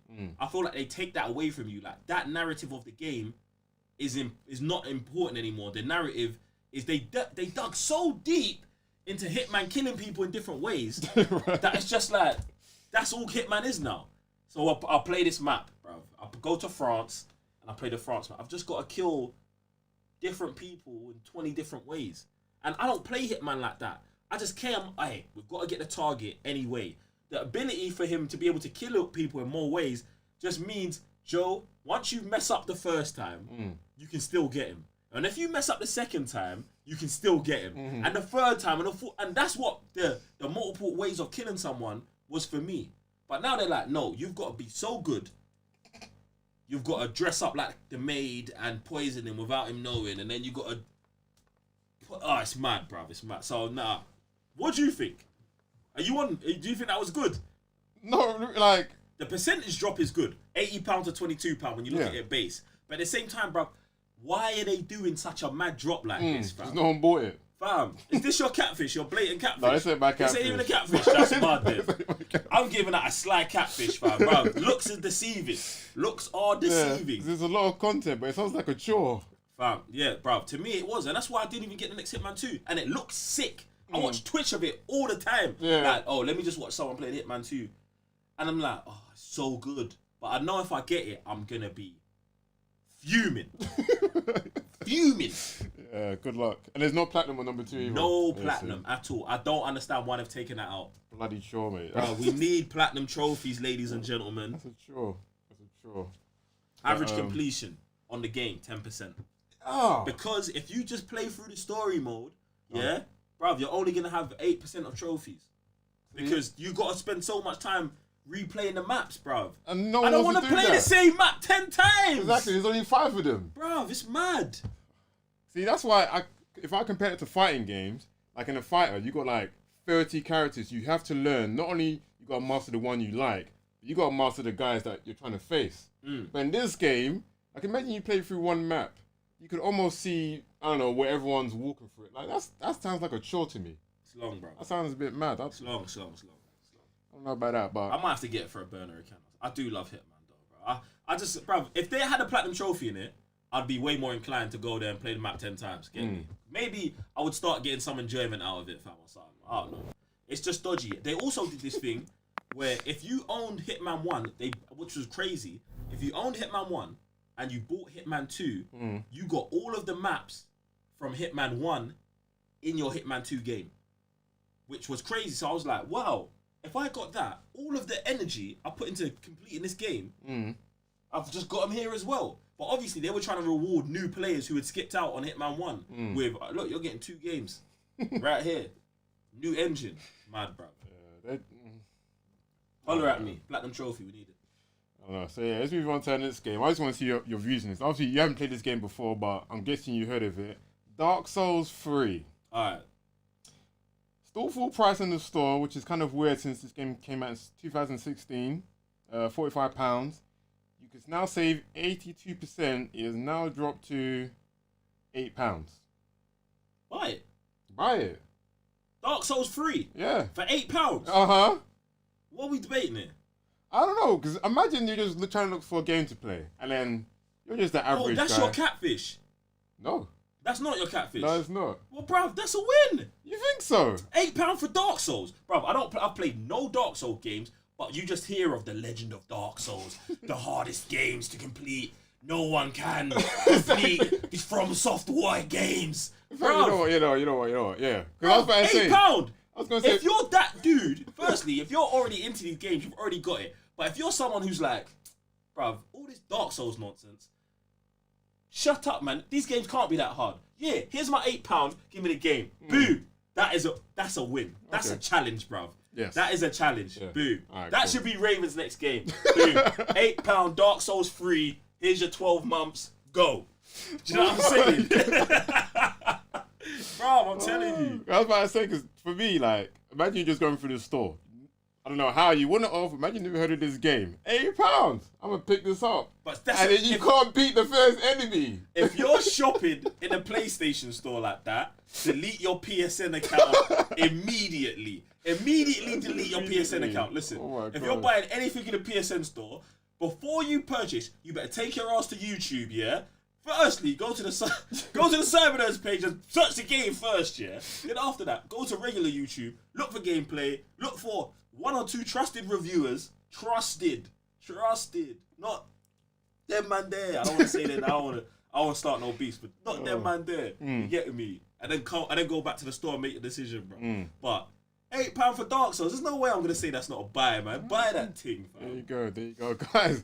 Super chat. What do you think? Any Dark Souls out there? Any Dark Souls players? What do you think of the £8? Is it a bit sketchy if you're not that good at gaming, or you never just want a challenge and you pick that up? But them man from Software, they made Sekiro, innit? Yeah. And that's what I'm saying. It should be Raven's next game, bro. Like, what, bro? They did Sekiro and he completed it. Here's your next one, bro. Yeah, man. Alright, cool. Alright. Last game. We got here The Elder Scrolls Online. This game was £15. When did this game come out? Like 2013 or something? 15. 2015. Sorry, 17. 2017 Elder Scrolls, yeah? Yeah. On the online version, anyway. This was £15 in the store. It's now dropped to £6. So this, I mean, obviously I backed you into a corner. This is your catfish. How? I'll explain how. So, it being an online game, I don't know, you're already paying for your internet, and then since you come to PS4, now you're paying for a PS Plus subscription. Wait. Bro, you just brought up paying for your internet that you're going to be paying for. Run that thing back, fam! You know, sometimes you need online. Like, sorry. Let me take that back, because if you're on PC, you're still paying for your internet. No, to go online games. So imagine you pay for, I don't know, you buy... Wait, sorry. Bro, I'm confused. Let's run that thing back to the beginning, yeah? So, boom. Run that thing back, fam! Wait. Let me give you my position. Okay. So that you can... My position is, I've seen Elder Scrolls. Yeah. Apparently, it's got one of the biggest maps in gaming, whatever history or something, yeah? It's a huge game. It's going for, what, £6? Yeah. I would say that's a buy. Okay. You're going to tell me why it's a catfish. Uh-huh. Boom. Sell me on your story Okay, again. cool. All right. You pay for your internet. Okay. Yeah. So, okay, yeah. If you're on PlayStation, yeah. Okay, let me go through that. If you're on PlayStation, you're already paying for your internet And your lights. and your lights and your electricity to play your PlayStation. You're paying for them bills there, yeah. And then now you're paying for PlayStation Plus on PS4. Okay. So that's another bill on top of that. And then this game is £5. I'm like, oh, I like Elder Scrolls. I might pick that up. But then I saw the online bit. I was like, oh yeah, like these guys, they try a thing. So now there's a monthly subscription on top of that. Guess how much the 12-month subscription is? Wait. Let me run that thing back, bro.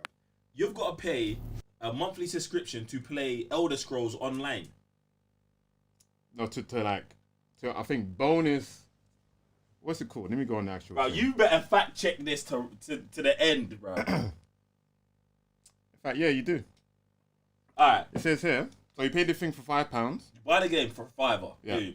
And then this here, it says, for £105 for 12 months, you get the subscription, ongoing, and recurring fee of that much for 12 months. This is, oh, they just actually tells about the bill. So I was like, why? What is it's a premium membership. So it's like, what are the premium members getting that is surplusing a PlayStation Plus? So wait, you got to pay £110 a year. £5, yeah. £105 a year to be a premium member. Yeah. But bruv, can you play online without that? I believe you can do, yeah. But that's still mad though. Like, what are you? I heard this. I think the same thing with what's the game called? Fallout. Yeah. Like, there's some features that they keep from you that they would want you to pay for. I think you get like extra storage, you get like private servers, that kind of stuff. So obviously you buy the base game, and that's like, let's say that's £10. But then the base game is so horrible, it's almost like they're forcing you now into this subscription. And then when I see, I'm like I brought up, you're paying for your internet, you're paying for your PlayStation Plus, you're paying for your electricity, and then they want you to dive in to something that's almost all that bundled together. I get that. And the thing I was going to say about the PC is that with the PC, if you're on PC, you just pay for your internet and you pay for the electricity that runs your PC, and then you can play something like Call of Duty, no subscription from Steam. That's it. Alright. Okay. I hear your point. But you've not changed my mind. No? I find that as mad, bro. Yeah, no. It's mad for many levels, but this is why I'm going to tell you why I feel like it's acceptable in my mind. Okay. Alright. I go to the PlayStation Store, I buy Elder Scrolls. I'm not taking into consideration all the stuff you're talking about, because I'm paying my PlayStation Plus subscription anyway. I'm paying for my lights, gas, electricity, internet, all of that stuff. I'm already doing that before I even know what Elder Scrolls is. So I get to the game, I see you £5. I pay the £5, and I'm like, right, Joe, you can become a premium member for £105 a year, or you can just play your basic, maybe dead game for free. Firstly, I'm playing the dead game for free. Right. But this is where the subscription, I think, is okay. Because if someone was like, Joe, for £100 a year, do you know what I'm saying? You could pay into Arkham Knight for more content, and we're going to keep giving you more content every year. You pay your subscription, I would possibly do it. Right, okay. Do you know what I'm saying? So, depending on what you get as a premium member, it depends, bro. But I know there's these people that are so hardcore in the game that they want, you know what I'm saying? They want to do that. If you're living so deeply in that universe that you think that that's acceptable, which we who don't live in the universe thinks are absurd, you should have it. You should have it. That's why I think it's acceptable, bro. I don't think what you're talking about with the Fallout thing is acceptable, because they're just hiding stuff and putting it behind a paywall. But if I'm getting added stuff that they're not getting or that I would never have got, then yeah, bro, I'll back that, fam. Come on. At least then I would feel like I was paying for them to keep working on the game. Imagine if me, Joe, I had the power to make sure that they were still working on Arkham Knight. I'll be paying that thing happily. Yeah, man, every year, boom. Give me my new 30-minute DLC that I put to Do you get me, fam? But yeah, man, nah, bro. For now, hey, that's not a catfish for me, fam. I'm buying it. I'm buying it. I don't know, like, just £100. It sounds mad, though. It's bro, crazy. that's more expensive than PlayStation Plus, your internet, and maybe your gas. That's mad, though. That's what I mean. Like, I do agree with the whole point of, yeah, like, I'm gonna be the person helping this game continue forward, getting extra content, blah, blah, blah. But, like, the price is, like, saying, okay, I'm a premium member, like, I'm trying to actually find out the stuff you actually do get. But you gotta think, if you got 1,000 of them, if they had 1,000 of those people, bro, their game could live forever, bro. And for those 1,000 people that the game means that much to, it'd be worth it, fam. That's not crazy. That's not crazy. I'm just saying there's models out there that do a similar game that don't do that. But, bruv, what if this company has to do it this way? Like, bruv, I don't know anyone else's business practices, fam. It's Bethesda. You just blew my mind. Yeah, no, nope. What? It's Bethesda who made that game? Yeah.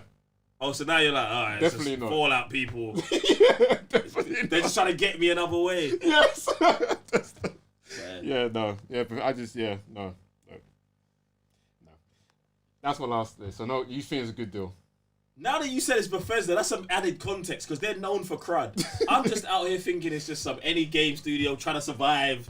But yeah, I don't know, bro. Yeah, I see, yeah. When you said the people behind it, I was like, oh yeah, it's Bethesda. And then they did the same thing that do Fallout. So it might even be the same model. Bethesda have got a shoddy track record in it. So I'm not going evil. Elder Scrolls for £5 and you can play online. It's worth it. Buy it. Alright, cool. I'm gonna jump into super chat, guys. So if you got any deals for us, get them ready. I'm about to let you guys know. We got Hashim A47. Shout out to man like Hashim. What's good, bro? Hope you lads are doing well. Watched the first stream of Red Dead Redemption 2 on the TCN channel last night. Rotted. Yes, man. Hashim came on. Hashim's like a regular on my live streams on Twitch, innit? You get me? Yeah. So man came in and he was like, "Oh, Joe, you played the story mode?" And I was like, "Yeah, I played it in 2018." And obviously back then we were still streaming on the Cybernerds YouTube channel. So I was like, "Bro, you're gonna have to go to the Cybernerds YouTube channel, search it, and watch it there." Get me? So there's that there. It actually hurts me that that's just there on the Cybernerds channel. Even though it's right there, it feels so far away because the way you gotta search for it and all that other stuff. But yeah, maybe we'll do a 2021 playthrough. Don't put pressure on me. But Hashim, appreciate you checking out, bro. He says, "What is your game?" Wait, is it still Hashim? Yeah. Bro, so why did you stop? Like you stopped like that was the whole comment, bro. Go ahead. What is your game of the year? That, which is Red Dead Redemption 2 or God of War? Okay, now, at the time, God of War was my game of the year because I think God of War for me, I had two great gaming experiences with Red Dead and God of War. What God of War edged out, or the way Red Dead lost it, is because the online was stink at day one. Now, so basically, you gotta imagine, I've just played through Red Dead Redemption. I'm like, oh, this is one of the best story modes I've played ever. Boom. But then I go to online. Online's terrible. And you gotta think, this was day one. Like day one, the first 3-4 months. Online was so bad, yeah.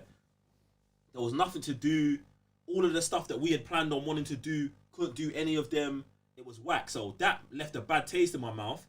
And then God of War comes out, but I play God of War, and God of War knows what it is 100%, and you get 100% of that. I would say their story modes are legitly equal. Do you know what I'm saying? Like they're both of those story modes, I would say are 10 out of 10.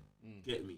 But God of War never tried to sell me on anything else besides that, and I felt like that for me was the deciding factor. That Red Dead Redemption, you're 10 out of 10 in story mode, but as a game, you're falling to like 7 out of 10 because your online is terrible. Do you know what I'm saying? And I felt like God of War didn't have those shortcomings, bruv.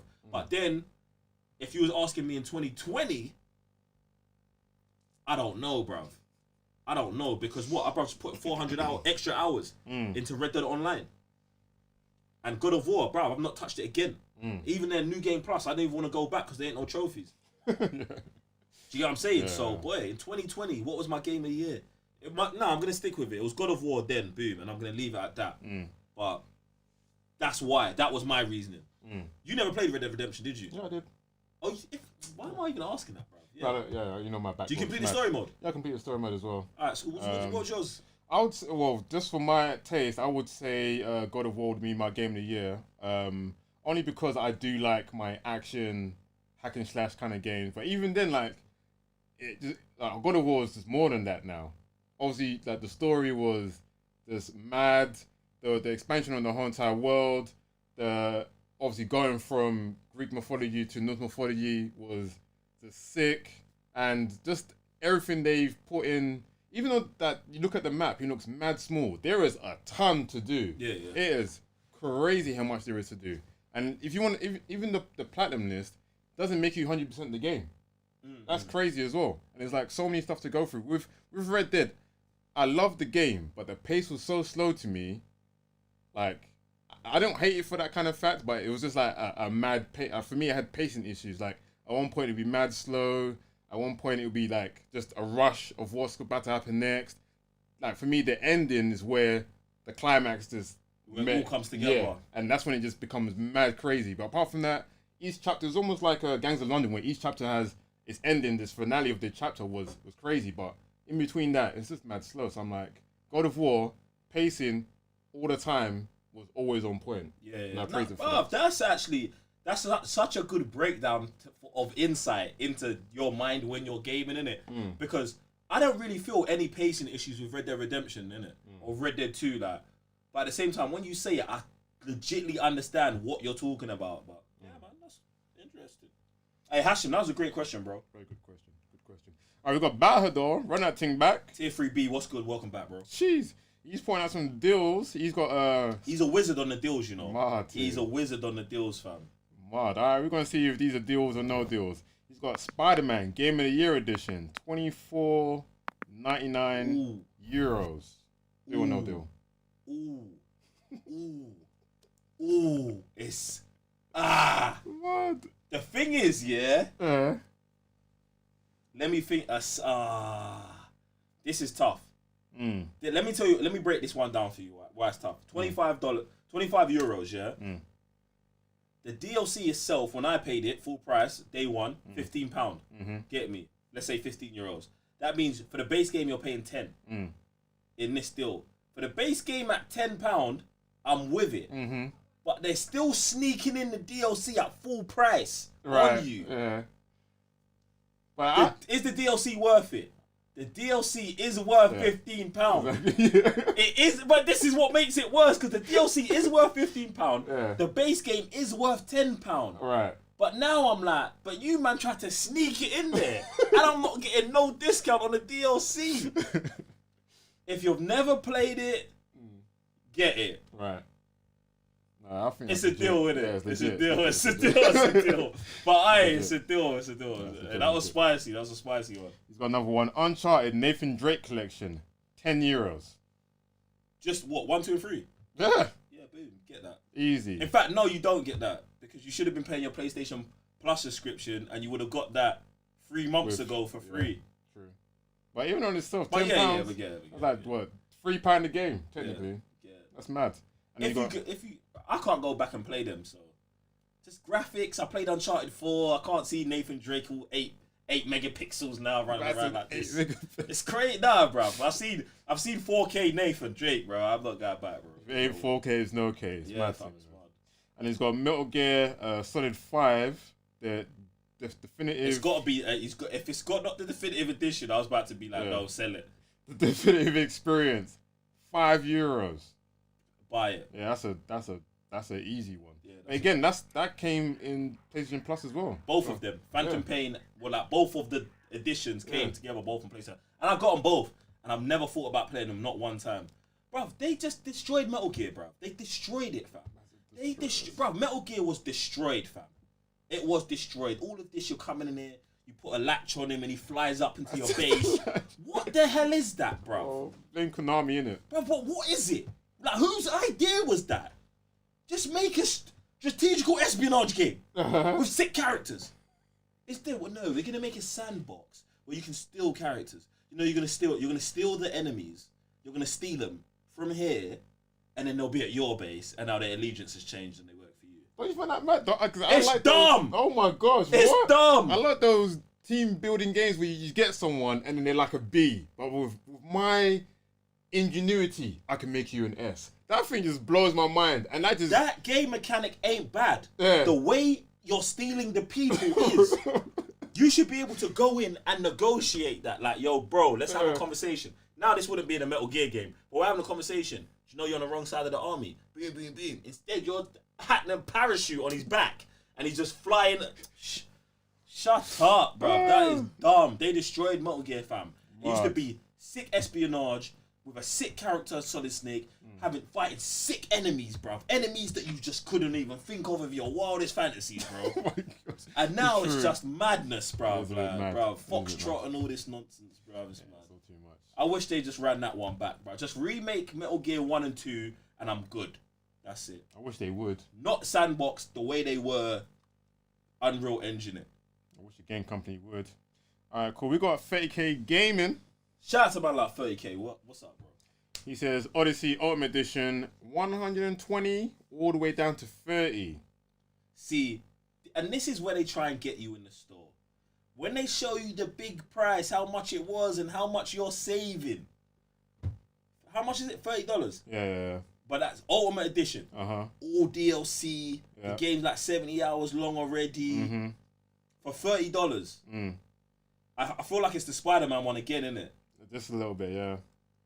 If you've never played it, it's probably a good deal, isn't it? I'm trying to find what the Ultimate Edition encompasses. Oh, you trying to see our one? Yeah. So yeah, you get two. Obviously, the base game. You get two major story arcs downloadable for each episode. And I heard that those story arcs are long as well, like good Really? ones. Yeah, the DLCs are big. I think Tier 3B plays those. I'm pretty sure it does. Oh, that's mad. You get a bonus mission as well, and then you get the remastered Assassin's Creed 3 and Liberation. Fuck yeah. Okay. Alright. Boy, go on then. Right, so, I yeah, was going to give it to you before you threw in 2 extra games, yeah? But alright, cool, boom. Yeah, yeah. What's that? 3 games. 4. If you want to say the DLC is a game within it, that's like 4 games. That's a lot. That's mad. $30. It's cool, man. Alright, cool. We're gonna run through these real quick because Battledores come back again and again. But he's got more. So we're gonna do like a quick round. Alright, speed run. Alright, cool. Days Gone, 20 euros. No. Wow. Okay, cool. Monster Hunter World. Wait, what about your answer? No, I'm just doing you the speed run. Okay, Alright, no. cool. Days Gone, 20. No. That's mad still. Alright. It's a good game, but it's not worth 20. Right now. You could get it cheaper, 15 and below. Oh my gosh. Murdered. Alright, Monster Hunter World, Iceborne Master Edition, 40 euros. You answer that. Yes, I'm gonna say that's a deal. Definitely deal. A lot of content there. It's mad. Metro Exodus Gold Edition, 26 euros. I feel like I just don't have enough expertise on that game. Okay. What do you think? I'd have to check out the Gold Edition for that to see what they're coming with. But that sounds like it's with DLC, so I'm gonna say yes. For how much? 26 euros. But when did it come out? Probably 2017, 2018. Listen, I have an issue with like spend 20. I don't want to spend $20+ in the PlayStation store. I don't want to spend that. Because it's digital. No, not because it's digital. I'm just talking about games that have already been out for a while. I don't want to spend more than $20 on them. Do you know what I'm saying? That's just my mental in it. Obviously, if I'm buying a full game, that's fine. I understand that. But I don't. That's why whenever you say anything above $20, I'm like, oh, cringe first. And then you've got to think about it. Do you know what I'm saying? But I don't know. I don't know enough about the game for this one, so I'm going to let you lot decide. Jump in the chat. You lot decide. Boom. There you go. We've got Bioshock, the collection, 10 euros. Yes. Mad thing. We've got Dying Light, the following, Enhanced Edition, 18 euros. I'm going to say no. Ooh. Wait, he's also got a comment here as well. He said, especially Dying Light, I think you, man, should give it a try. Interesting. For $18, Dying Light. That's the one where you're got parkour. Yes. Interesting. Wait. Oh, am I getting this mixed up with the mirror game? There's another mirror game. Something Island. Dead Island. Is that what you're getting mixed with? No, I'm not getting it mixed up with. Oh. Go on, say it. The Asian chick that was running. Yeah, what's this? What are you talking about? Dying Light. Dying Light, yeah. So you like makeshift weapons. That's what I'm actually thinking of. Mirror's Edge. That's one. Mirror's Edge. Yeah. Boom.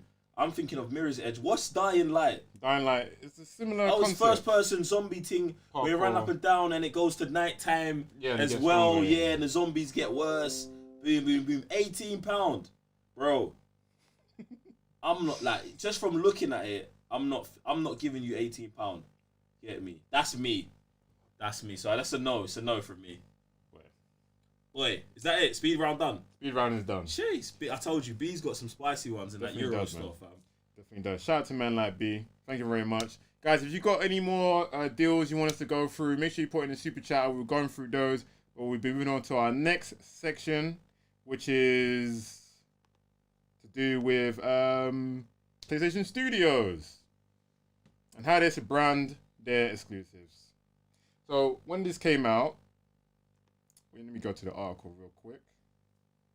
Don't know why it's taking this time to load now. It's because you didn't pay for the premium membership, fam. Ah, makes sense. I just pay for my internet. It's not Exactly. enough. It's kind of crazy still. I don't know why they do this to me. So Sony unveils their PlayStation Studios new look with a new flashy intro. Which looks a lot like the Marvel logo. Yeah. It's a bit mad. The opening animation of PlayStation Studios features its Sony characters. You got Nathan Drake from Uncharted. You got Aloy from Horizon Zero Dawn. You got Kratos from God of War. Ratchet and Clank from Ratchet and Clank. There you go. And they reflect upon the 3D versions of the triangle, circle, cross, square icons. Where's this guy? Lepel, he explained that we were thinking about how to unite all our great games underneath one brand. And really, the purpose of this is to help the consumers understand that. And with this branding, being it robust, innovative, this deep experience to come to expect from PlayStation.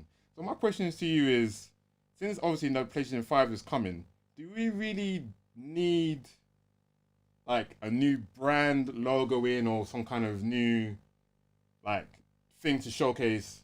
Yes, if you see this logo, you're getting a PlayStation exclusive.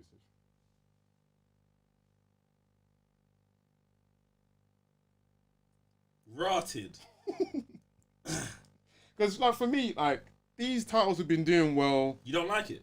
Not that I don't like it. I just think like people have been doing this before. So I don't know if they're doing it because the PlayStation 5 is around the corner and they're just trying to just be like, here's a controller, here's a new studio house, here's this, here's that. Where I'm like, Sony, like you've always been this person to just do you. So I'm not saying don't ever follow suit, but how do you see this as following suit? Like, I think Xbox has already done theirs time ago where they had like a flashy intro, like all their things will glow, and you see the Chief, Master Chief, you see this person, that person is like, I think they might be called Xbox Studios as well. So I'm like, we've always had Sony Interactive. What's the title? Sony Interactive something. As soon as we see that, we know it's up. But then they're saying this is for the consumer, but the titles have always sold well. So see, but when they say it's for the consumer, for me, I'm thinking about Xbox players when they see this. Right. So let's say you're an Xboxer and you see this new logo. All you're seeing is everything you can't play. And all you're seeing is all of the characters you want to play with. Right. All of the characters in every trailer. All of the characters in any place you go, you hear that these stories are the best. Yeah. That, to me, is what that looks like. That's not for me and you, bro. Because Okay, cool. we're already in. Yeah. We're already playing as Nathan Drake, Aloy, Kratos. It's for everyone else who's not. It's for saying, oh, you know that person you saw on that bus that one time? You know that game with that little kid with the bow and arrow and his dad's mad? Yeah? Wherever you saw that, it's saying that, look, this is where they live together. Are you part of this? It's not for me and you, bruv. It's for everyone else. So when I see it, I'm like, yeah, bruv, that's gangster, fam. My real question from that is, are we getting another Uncharted game with Nathan Drake? I've been saying this for time. I don't think it's Nathan Drake anymore, but the Uncharted name itself will live on through maybe her daughter, maybe Chloe, maybe Nadine. Why put Nathan in the thing then? Because he's Nathan. Yeah. So obviously spoilers, by the way. So 3, 2, 1. At the end of number 4, we see old man Nathan. But he's not dead. He's not dead. So you saying that maybe, Bro. But then the girl, the daughter of Uncharted 4 is a flashback. I just say, bro, half the game's a flashback. like, what do you want me to say? I don't know. Like, they could do a story with his daughter and him, where his daughter is 25 and she's retracing a mission that Nathan did at 25, but we play the flashback parts as Nathan and the forward parts as her. Like, boo, naughty dog. They thought you would. Hello? You know? They thought you would. Like, bro, it's No, I there. hear that. But, bro, I'm only taking that from the stuff that they've given me. Do you know what I'm saying? So it's there. And even them putting Nathan on the ting, I'm like, raw, like, maybe we're getting another game from Nathan. Like, bro, the thing is, it's mad for me because I got into Uncharted so late. But Uncharted 4 is a banger, bro. I'd play Uncharted 5. Get me. So, yeah, man. Okay, cool. How about it? Obviously, I'm always a guy that doesn't want to retire characters anyway. So if they're saying that this is now the house for all these names, then I would hope eventually in PlayStation 5 going forward, we do, like you're saying, see Uncharted, the next chapter. Obviously, we're getting God of War, God knows when, but that's going to be blatantly be a number 2. But even that's a madness within itself. That's why I'm thinking that Uncharted will do another game. Because, bro, look at the screen. When the screen come up, it's got Nathan, and he's first. Yeah. He's first. Then it's Aloy. You know, Horizon 2's coming out with PS5. You know God of War's coming with another game. So why is that, bro? Did they have, no, they had, Ellie in it, right? Yeah, I'm pretty yeah. Bro, I just... No, I got fingers crossed for her. The thing is, if I never get it, I wouldn't be disappointed. But if I did get it, I'd be excited. So, but I don't see why you wouldn't. I hear all that. Bring it back. Give it to another studio. But I know Naughty Dog probably want to do something like that. But you know what I'm saying? Give what to another studio? Like Uncharted. To another studio? To do it. Like, bruv, this done, bruv. Arkham Knight it, fam. Oh, so you mean like another branch of Yeah, Naughty another Dog? branch of Naughty Dog. You, man, you 10 people work on the next one. Get me. That's kind of mad still. And even with the movie coming out, bruv, you've got to do another game. You have to. Or a tie-in. No, it's not a tie-in. Oh, okay, we don't do tie-ins no more. But it's still good to new movies coming out. Here's a game to remember. Like, imagine by the time they get this movie out, 2-3 years from now, would be 6-7 years removed from the last Uncharted game. Right. I don't know. Is it even gonna be in anyone's mind anymore? Probably not. Exactly. Well, Naughty Dog, they take. Well, how long did the Last of Us took? 7 years since the last one. So I don't know. Like that means time's go. We're right on cue almost. Now, all right, this guy's. Boy, I'm just, bro. What are Naughty Dog doing after Last of Us 2? I wish I knew. We don't know. We don't know. I wish I knew. Right. Okay. Cool. All right. I hear that. So it's not for us then. Guys, let us know in the super chats, what do you think of the PlayStation Studios logo? Is it going to bring more to the studios? Are you expecting a lot more? You're not expecting anything at all? You're like, why is this even a thing? Let us know. I think it's a good idea, but I think they should have made the logo less like Marvel's logo. Yeah, like... I thought that was weird. Because it's not even like subtle. Like, yeah, it's exactly the same as a Marvel logo. Yeah, like the name and everything. Like, that's what I mean. Why don't you just keep it Sony Interactive? I don't know. But you know what? One thing I do rate Sony for is keeping the original... You know that PS? Oh, that can't be. I hope that never changes, ever. I love that, bro. Yeah. I love that. I even went... I want to go see like a picture of... I think I was trying to get a picture of the Sony logo. And they showed you how they went through the stages of how they got to it. And it was like 20 pictures of... Maybe it's to both be flat. Maybe wants to be like what we call it, 3D, wants to be flat. I'm like... They must have took them time before they just became that concept. That thing's pattern, and I love that. You know when they released the PS5 text, and it's the exact same as the PS4, but with a 5. Yeah. I also love that as well, because I don't feel like you don't need to like do something crazy every time. Like, bro, just change the number. Yeah, boom, we're good. Yeah.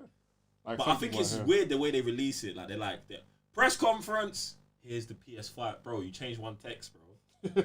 Like, don't do the press conference thing, but just for the whole text. Yeah, but just bring it. Yeah, bring them all out together. Yeah. Like, all right, look, here's the PS5 logo. Here's the controller, and then you release the console later. Okay, cool. But I'm glad we've seen the controller in it. The dual sense. Oh gosh, everyone keeps complaining. It's like, oh yeah, you're doing this, but when are we gonna see this? So I don't know how. Everyone's gonna complain if they dropped it all on one day. Someone's gonna well, yeah. We got all this information on one day. It's too much. Like, bro, shut up, fam. People gonna complain regardless, fam. People will complain regardless. It's mad, You can't win. You can't win. But I just want to see more from these studios. Like, if they're doing this now and encompassing all these stuff that we've seen from the last couple of years, obviously, I don't think there is a new studio, so to speak, but I want to see more from these titles that they're saying that this is their studio, you know? I want to see more games, to be honest, from these bigger studios. Damn. And I feel like maybe I'm putting too much, but bro, like, I'm getting it. One game every 6 years, bruv. Be a bigger studio, make 2 games. Jeez. I'm just, bruv, what? I don't know. Movie studios are pumping these movies out. They've got divisions everywhere. Like, the gaming, like, we need to do more. Do more in the gaming industry. We need to do more. We need more games. More games. I don't know, man. Crunch time is a thing, innit? So, bruv, I'm not saying crunch people. I'm saying, what did I first thing I said? Make the studios bigger. Hire more people. Uh-huh. You know what I'm saying? I don't know. Maybe this is what this is for, innit? Maybe we're going to get more studios from PlayStation. Oh, that's the thing. Guys, let us know in the super chats if you got anything. I'm about to read any. If not, we're about to move on to the next subject check. PlayStation need to grab Criterion out of that limbo they're in. And that's too different. Yeah, I know. Them man are finished, bro. They're done. All right, we're going to move on to the next subject, which is about the Unreal Engine 5. Is PlayStation 5 ahead of its time? Because the tech demo came out, everyone was losing their minds. Why is there an ad block on this? I don't know. So everyone was like, oh yeah, there's so many triangles in this demo. Oh my gosh, this is going to be crazy. And I, for one, was like, all right, cool. I'm looking forward to the next gen. I like what they showed in the demo, the whole lighting situation, all the like, even when she was in the puddle and stuff and the whole background, foreground kind of like technology they're using. I was thinking, it just now looks super photorealistic compared to what we get on the PS4. Even though the PS4 still now, for me, has amazing graphics. So I was like, all right, I'm looking forward to it. But news has come out that PlayStation 5 loading times are so fast that Epic, the people that are working on the Unreal Engine, had to rework that whole thing. So what's the question? So the question is, you see the Xbox, when we'll call it, not performances, but hardware. Yeah. Everyone's talking about teraflops. It's almost doubling the PlayStation again. Yeah. But we're hearing here now that the SSD in the PS5 is just boggling their minds back at Epic. So do the numbers in hardware factor in the performance levels of what you think you're getting from Unreal Engine 5? Alright, so basically, what I just think has happened, yeah? People at Xbox had their Xbox One in front of them, and they said, we need to make this better, yeah? PlayStation had the PS4 and said, we need to make the next gen console. So, in this, you're like, all right, do you know what I'm saying? Do you see the difference in both of these logics? They're both making new consoles, but one's trying to make a next-gen console by doing something they probably didn't do in the last gen, while the next one is just trying to beef up what's here. Do you know what I'm saying? And and that's all I see, because I'm like, when I saw the question on the show notes, like, oh, is PS5 ahead of the next gen? And I'm like, no, they made this is the next generation of console, the PS5, yeah? Because they're like, all right, stuff that we had here, we might not even put in the next one. But let's say loading screens is an issue. We need to eliminate loading screens. If we eliminate loading screens, we're next gen, no one can tell us anything. Boom, they did it, or they've done it, We'll see, yeah? But that's next gen, bro. But then Xbox are like, all right, we had 150 teraflops in the Xbox One. We need double that, or 5 times as much as that. Thinking that PlayStation are going to do the same thing. Because they're trying to like beat themselves but compete here. But that's why when they did that announcement, PlayStation, and everyone was like, oh, this sounds terrible. The new Xbox got so much more teraflops. These man are talking the next gen language that you man haven't been educated on yet. Do you know what I'm saying? So I think PS5, from what it's been sounding like, have legitly made an extra. Bruv, I heard someone say the PS5 is gonna be better than like most gaming PCs that we have now. Exactly. That's what I mean. That's past. That's not past next gen. That is is, next sorry. gen. That is next gen. Everything behind next it gen, ain't next gen. That's the point. That's the point. So when I saw it, I was like, bro, no. I think you're thinking about it from the wrong way. Yeah. Like PS5 has made a next gen console. The Xbox thing, I don't know enough about to say it's not next gen. But I'm just saying is they might have just made an Xbox One 2.0, 3.0. Right. PS5 have leapt. They've like, I've taken a step. But take all of this with a grain, pinch, a dash of salt, because the consoles ain't out. Do you know what I'm saying? So, if the PS5 comes out, yeah, legitly has no loading time. But imagine that. Imagine you've made a console, and then the developers who are leaders in whatever, in making engines or Unreal, yeah, Epic, are like, oh, we need to upgrade our thing even more. That's what you want. You've got the hardware driving the software. Exactly. Like, oh, you man, catch up to this. That's a great time to be a part of, bruv. So I just don't know what's going on with this Xbox thing, bruv. Like, I was actually thinking about this the other day. Like, imagine, yeah, that PlayStation pepper the PlayStation 5 so much that developers like Epic have got to upgrade their systems to fit it, that it almost doesn't work on Xbox. Like, imagine that. Like, bro, like, hey, we're gonna have to downscale and change this, and their loading times are like this, but Xbox loading times are like that. Bro, that could make crossplay impossible, fam. Like, that's mad. That's crazy. That's crazy. Oh, but yeah, fam. It's crazy. It's crazy indeed. Because I was even looking back at this gen, and I was looking back obviously at the gen that's coming up before, and everyone always is or had been comparing PS4 to PS5, and a reason why I think this has happened because you look at PS4 exclusives, and like you're saying, they have noticed the bottlenecks in PS4 with Horizon.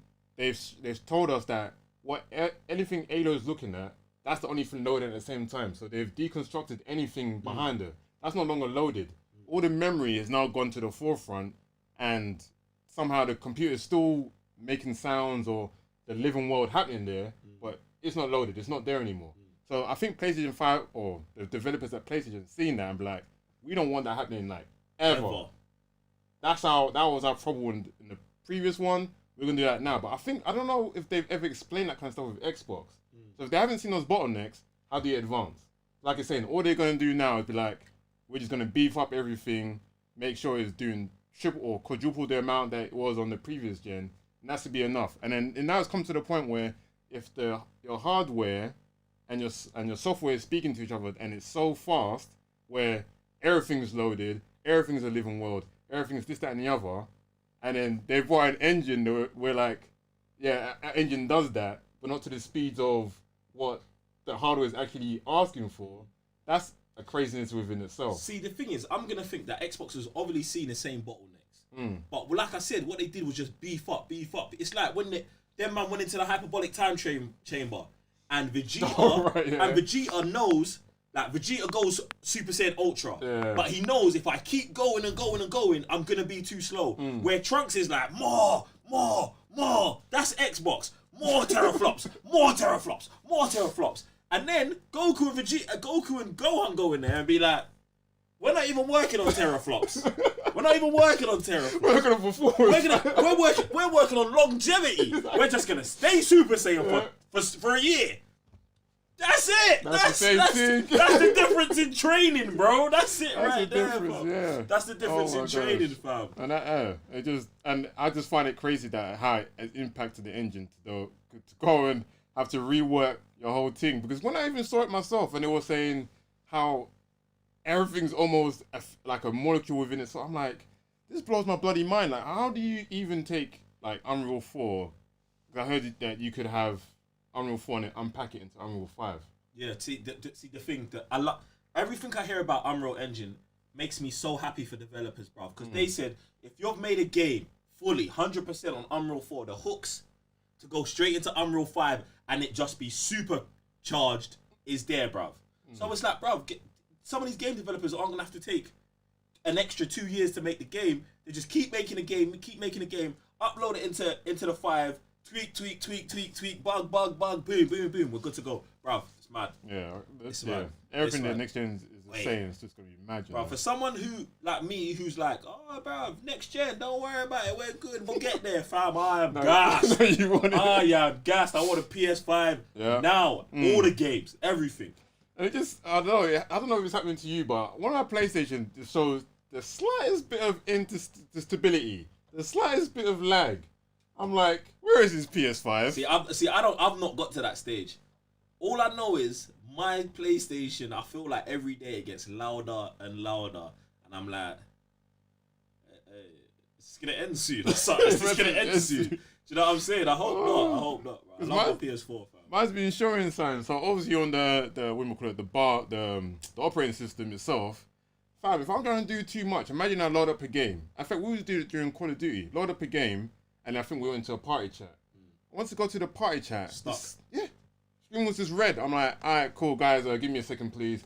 I'll just go load at the party. Then the party chat opens up. Then I press the button. That's another 2 minutes.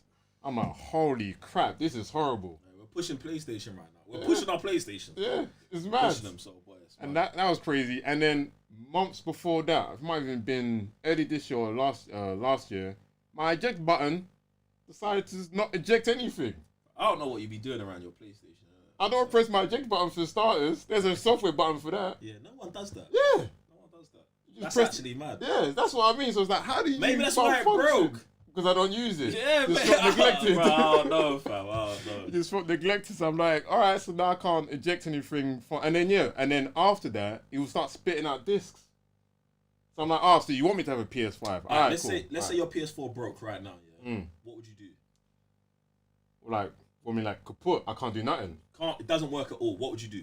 One, I would definitely go buy another PS4. You buy another PS4, Yeah. a regular PS4 or like a PS4 Pro Slim. Oh, depending on the price. You can't just get a base PS4. You'd have to get a Pro. Why? I've lived so many years without a Pro.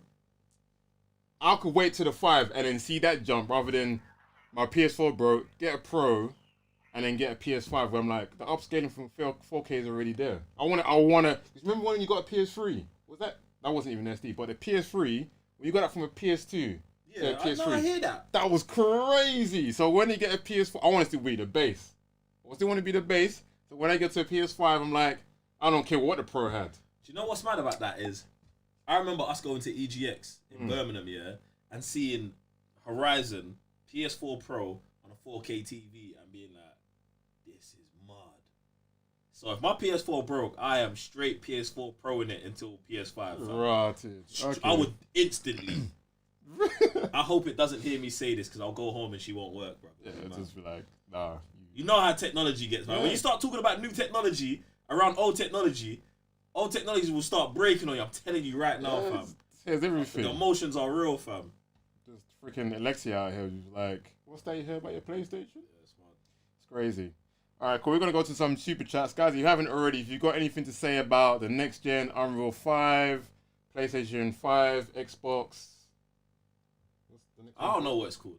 Project Scarlet or something? Is it still Scarlet? I don't know what it's called. Next Xbox, let us know, and we'll talk about it. I want to actually hear from people who have Xbox, bro. Like, are you lot fearful of the PS5? I don't think they should be because you've been in that house and you should stay there, innit? Yeah, but now the jump, like, bro, Xbox got smoked on the console race in the last gen. Yeah. Are you not like you want to get like two generations are getting smoked? I would jump. Who wouldn't jump? I don't understand why you haven't jumped yet. I don't know. But obviously, a new console generation is always the best time to jump. Yeah. Do you know who I want to holler at? All the people who are gonna jump from PlayStation to Xbox. Yeah, I need psycho vowels on all of them. Like, bro, how's your mind working right now? Because one thing came about teraflops, and they're like, oh, this thing's got 8 and that one's got 10. All right, cool. I'm gonna be over here. But then you're hearing about the speeds are so much that they have to rework their engine. They're like, oh, wait, can I get my receipt, please? Bro, there's two groups of people I also feel sorry for. All the parents that are going to buy their kid the wrong the wrong console, the wrong and then all the kids that have got to play the wrong console because they can't afford the Rant. Because you know what I'm saying? Like, imagine your mum buys you the new Xbox and you want a PlayStation, and your mum actually thought this was the PlayStation. You're heated. You're heated. I hope she buys you a Switch instead. Let's just say that. It's all mad, bro. It's mad.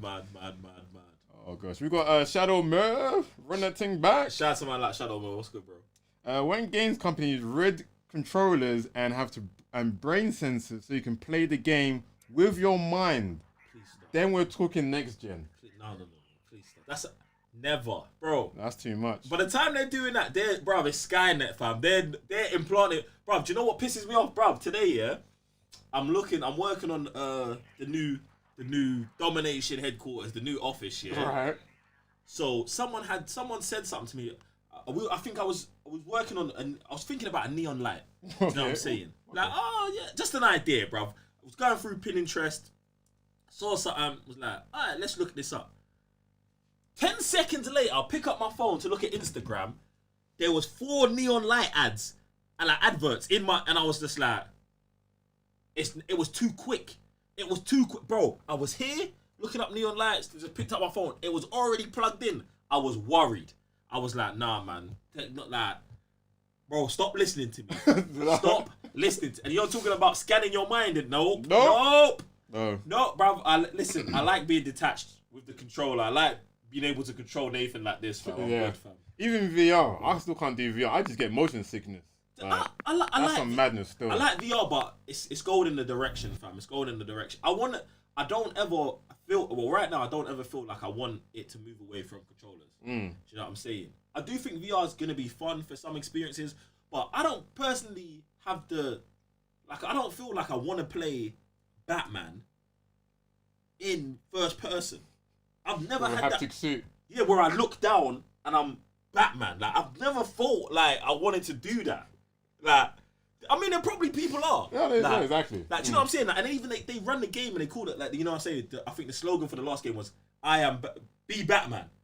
But, bro, I don't want to do that. I just want to play as Batman. Like, yeah. So, it's mad. We'll see where it go, bro. Yeah, I don't know about... It also reminds me of Demolition Man. Remember the way they had to, have intercourse? But why have you... I just mean, don't go that way, innit? You can't be... Some experiences you just can't be. That's all I've got to say. Alright, cool. We got Evoke in the building. Hey, someone get this dude, bruv. What? That was the one virtue, bruv. The whole of Ready Player One, the movie. And you're thinking of the 1997 Demolition Man. 2 people having sex, bruv. That's someone's idea. That is mad. You can't be the real experience. Someone get Sam. You can't be like I said, we got Evoke in the building. What's good? What's happening? Shout out to man like 31 Savage. He says, got both. Sticking to both. Yes, but listen, Evoke. With some tea. Bro. If you can get both. That's what I'm saying. There's not a lot of man can do that. Yeah. Do you get what I'm saying? But even me, I wouldn't want both. No. Like, not I don't want both, but I'd never see myself playing Xbox. Never. Like, I'm just good. Is that something wrong with me? Not really. Like, when I was playing Xbox before, I always like to see the choices on what PlayStation was offering, what Xbox was offering. And only when I was playing Xbox was when I was playing Halo, and it was like, what do you call it? It was like a local game. So we had 4 of us in the room, play Halo, and that was only it. Apart from that, I was like, I don't want to play this game, that game, I don't care about that. And even now, most of their games are coming to Windows, and I have a PC. So I think in Evoke's scenario, it's cool because I think he's always had 2. Yeah. Do you know what I'm saying? So when you've always had 2, you're just gonna be used to. Exactly. Oh, I'm gonna get the next 2. But for me, never having 2, never having an Xbox, I'm just good with PlayStation. Like, and I'll look. There are games on Xbox I see that I want. Like, there was this one game, Quantum Break, with the guy Elijah Wood, and it looked like Control, but it was like 3-4 years ago. Do you know what I'm saying? It looked gangster, but I will always just take the L on a game like that. But imagine if Xbox just started coming out with all of these games that I felt like I needed to play. Exactly. Then that's when I would start looking over there like, maybe we gotta You know what I'm saying? But I don't feel that kind of energy from Xbox at all. So I mean, the library, like the exclusives library, is just mad. And then, like I say, again, I think it also plays to how many friends you've got on each console. So if you've got friends on your Xbox, yes, be with them. You've got friends on PlayStation, all right, cool. But you got friends on both, better shell out that money. Yeah, but if you're part of the TCM community, you've got no excuse now. You know what to do. You've got no excuse. All right, cool. We got Jamelia Williams. Jamelia, what's good? Sheesh. She says, I'm too old to play games. Love you three. Firstly, Jamelia, first and foremost, you're definitely not too old to do anything. Secondly, we love you too. Appreciate your support. Appreciate you being here. Get me? You might need to check out like the Walking Dead games. Those games. Yeah. Like, even if you think like you're like not, I don't even want to say like too old to play games, but those games there, just basic moving around, lots of narrative-based decisions. Those games are some of the best. So yeah, check them out. It's definitely like a game for everybody. Like, not every game is an action game. Not every game like makes you, you know, I don't know, stressed, so to speak. But there are some story narrative games. I think, like what you saying, the Walking Dead. I said the Walking Dead, but the Wolf Among Us, even something like Detroit. Whoo! Something like Detroit, free on PlayStation Plus. You can get these games. They're really good. Yeah, they're just good stories to play. That's it. All right, cool. I guess we should move on to our next section. Guys, if you got any more super chats, let us know. We're going to move on to our next section of the show, which is about the gaming industry and Black Lives Matter. So it came to our attention. Let me get the article. I don't know why this didn't come up. That obviously when the protests were happening and police started to do a madness, killing obviously people like George Floyd, and people were starting to protest. All on the social media platforms, you got people like, where is it? Ubisoft, Sony, Microsoft, Nintendo. You've also got others like Infinity Ward. They stopped their season 4, and then now they started to post on the game like a little message about how our community is hurting and stuff like that. I think this, I like that what the stuff that they're doing around the world, but for me at the same time, like you gotta like do a bit more, because obviously someone like PlayStation, they stopped the whole new unveiling about the PlayStation 5 because of this kind of matters, and obviously that kind of for me shows they know what's more important. But it's only they know what's more important. Yeah. But at the same time, you got to do more than just like a social approach. If you're saying your community is hurting, like why aren't you also supporting that community? Only certain gaming developers have actually contributed to these what do you call it, foundations for the Black Lives Matter movement and stuff. So it's almost like, are they like doing enough by saying, all right, we're not going to do anything to try and supersede what's actually going on around the world. Yeah. But should they also contribute to like the thing? All right. I'm going to try and attack this on multiple fronts. Gotcha. Are they doing enough? No. But then, no one is doing enough. Okay. No individual person around the world is doing enough. We could all do more. Do you know what I'm saying? So I'm saying it from that angle of like, they've made certain decisions which I really appreciate and I respect them for making. They had an announcement. They know that the racial injustice having resurfaced right now in such a strong capacity is more important than them talking about their new console. They understand that and they moved out the way of it. Do you know what I'm saying? Now, what you're talking about in regards to, are they contributing enough money and funds and stuff? I don't actually know. I haven't looked into all of that stuff. Do you know what I'm saying? So, I don't know about that. But can anyone do more? Yes. Do you know what I'm saying? Everyone can always do more. I think the question is it a little too late and blah and stuff like that? For me, yeah, it's late, but it's been late. But then at the same time, they're doing something. Do you get what I'm saying? So, doing something is way better than doing nothing. Right, gotcha. Do you get what I'm saying? So, I appreciate that. And them, what seems like to them taking it seriously. I do like that different studios have come out and expressed how they feel or expressed their support in different ways. Call of Duty have got like a screen that comes up where it talks about Black Lives Matter and stuff like that. I feel like that kind of stuff is very important, not just to spread awareness, but to show support and show, look, we're here and we're trying to help. Is it too late, bruv? Like, obviously, I'll talk about Call of Duty because obviously man's played Call of Duty from the beginning. And I remember like being in college, playing a game. Remember, before you could mute headsets. Yeah. Do you know what I'm saying?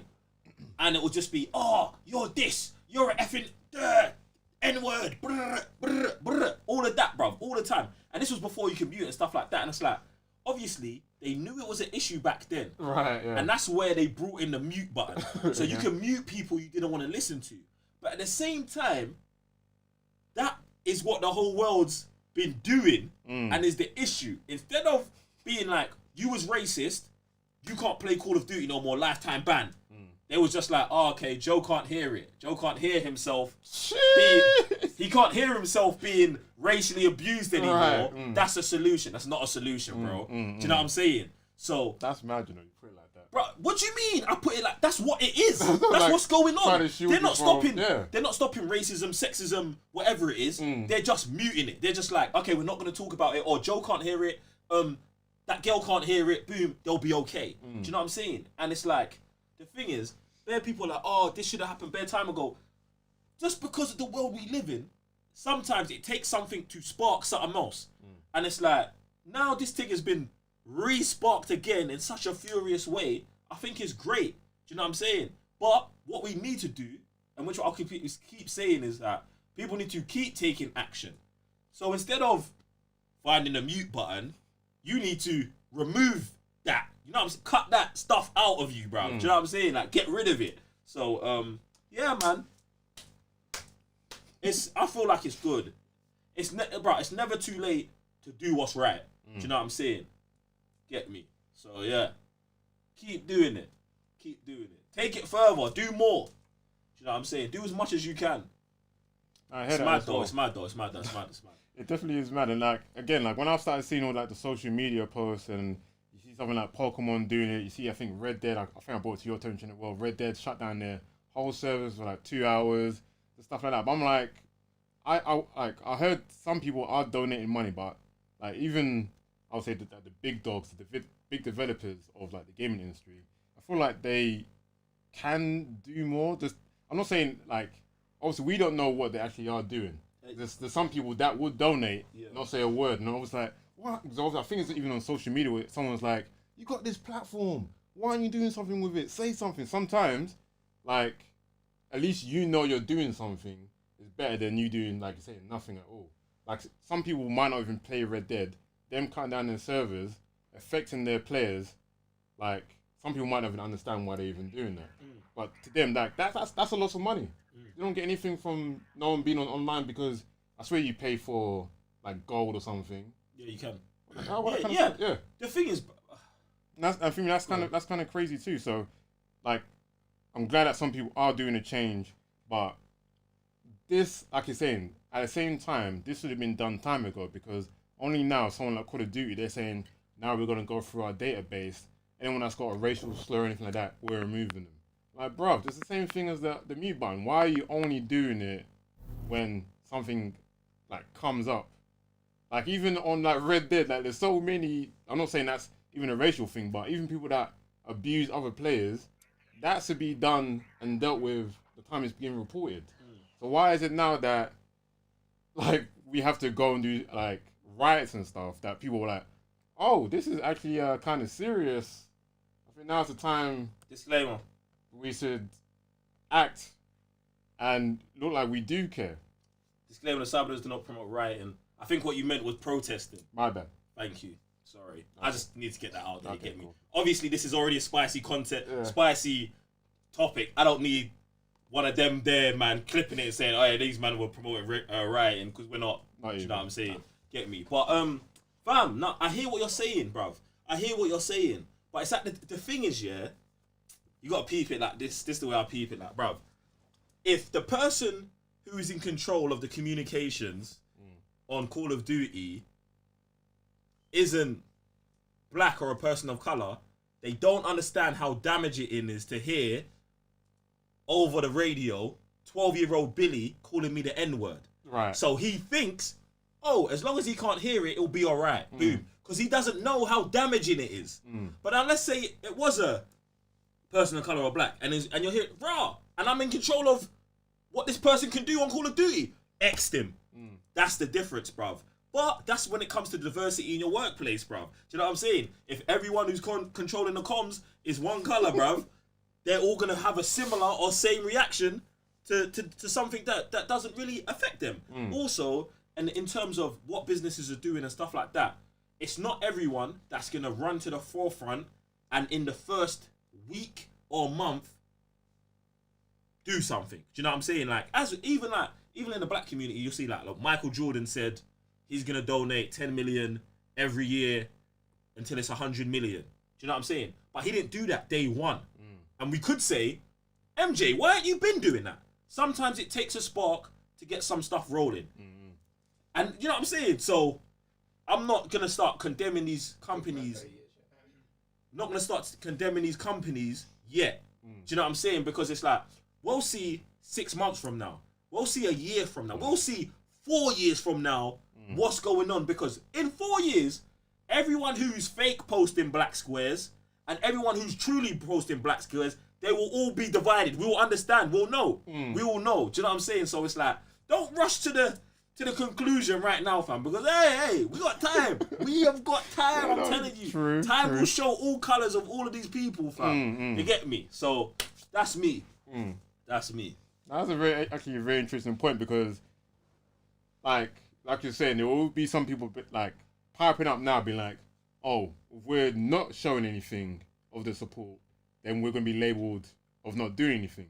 But then you're also going to be the person who look like they did something, and like you're saying, when something comes up again and is not as prominent, they're like, "Oh, so where are you now? Like, why aren't you doing anything?" But one thing I do disagree with what you said is, if you are a supporter, you need to make yourself known. Right. Okay.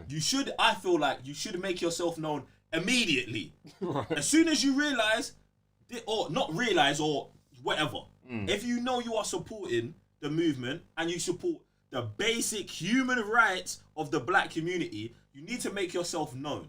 And some people won't, because they'll feel like, well, I don't know how to make myself known. Oh, okay. I don't know if I am allowed to post a black square, or I don't know if I can do this. Bruv, I'm telling you, bruv. Because in our mindset, it's no-brainer.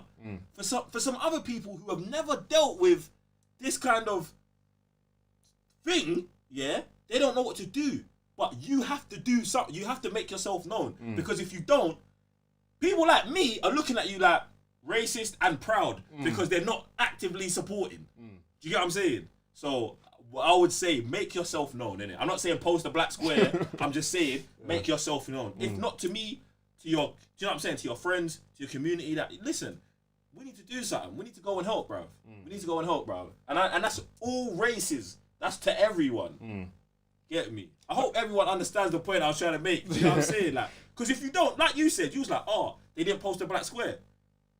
I'm not. You was anti them already. That's what I'm saying. You gotta make yourself known, fam. It's mad. Yeah, that's what. On that point of that happening, it's almost like, okay, imagine it is a massive company, and then they do support on the low.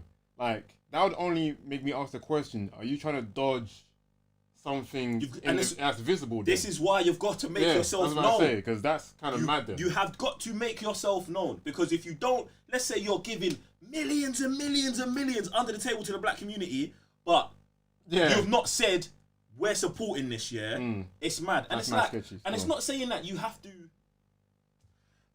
be all over the top with how outwardly you are, but you should make yourself known to be like, listen, I am an ally of human rights for the black community, especially at a time like this, because we need all of the allies. We need every single one of you, regardless of what you're doing. We need you. You get me? That's it, innit? That's it.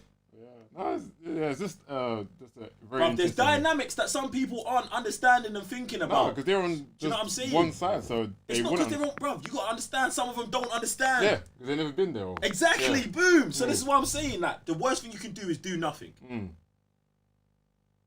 If you're with us, say you're with us. If you're against us, then like everyone who does nothing, we assume is against us. Yeah, exactly. That's the point. That's why you've got to make yourself known. Because if you don't, someone's gonna be looking at you like, bruv, you with them, man. There, you're the ops. Get me, man.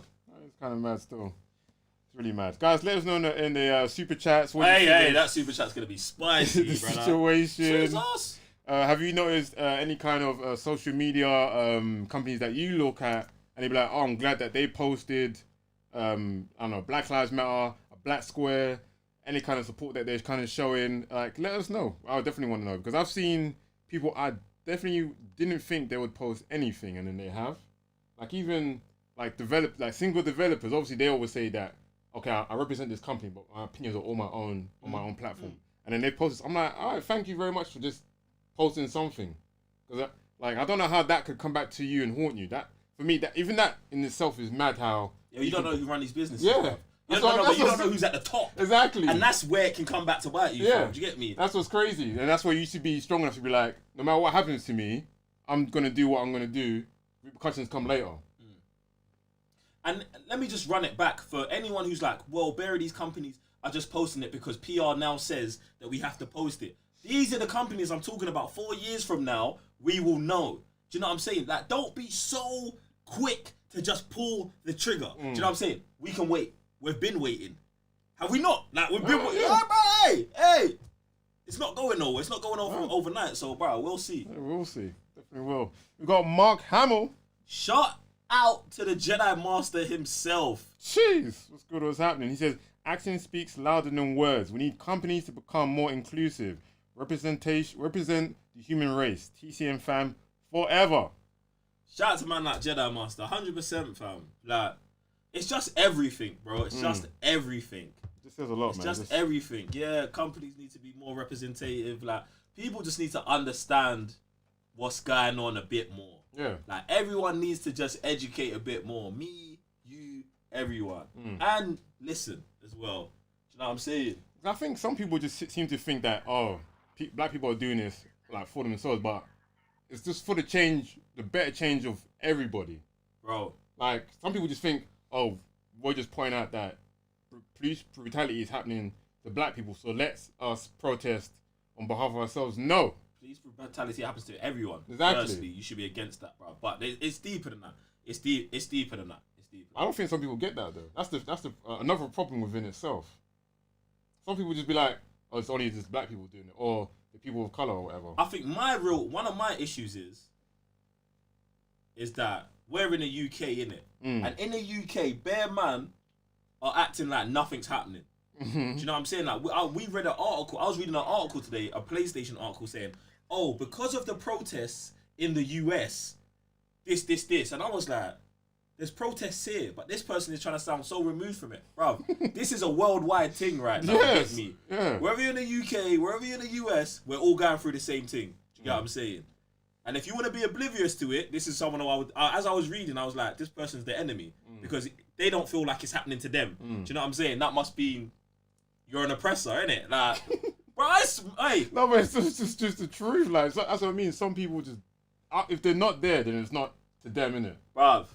Or if you're not affected, like you're saying. No, like, everyone's affected. Exactly. Everyone's affected, whether you think you are affected or not, bruv. Exactly. You're affected. I'm telling you, you're affected.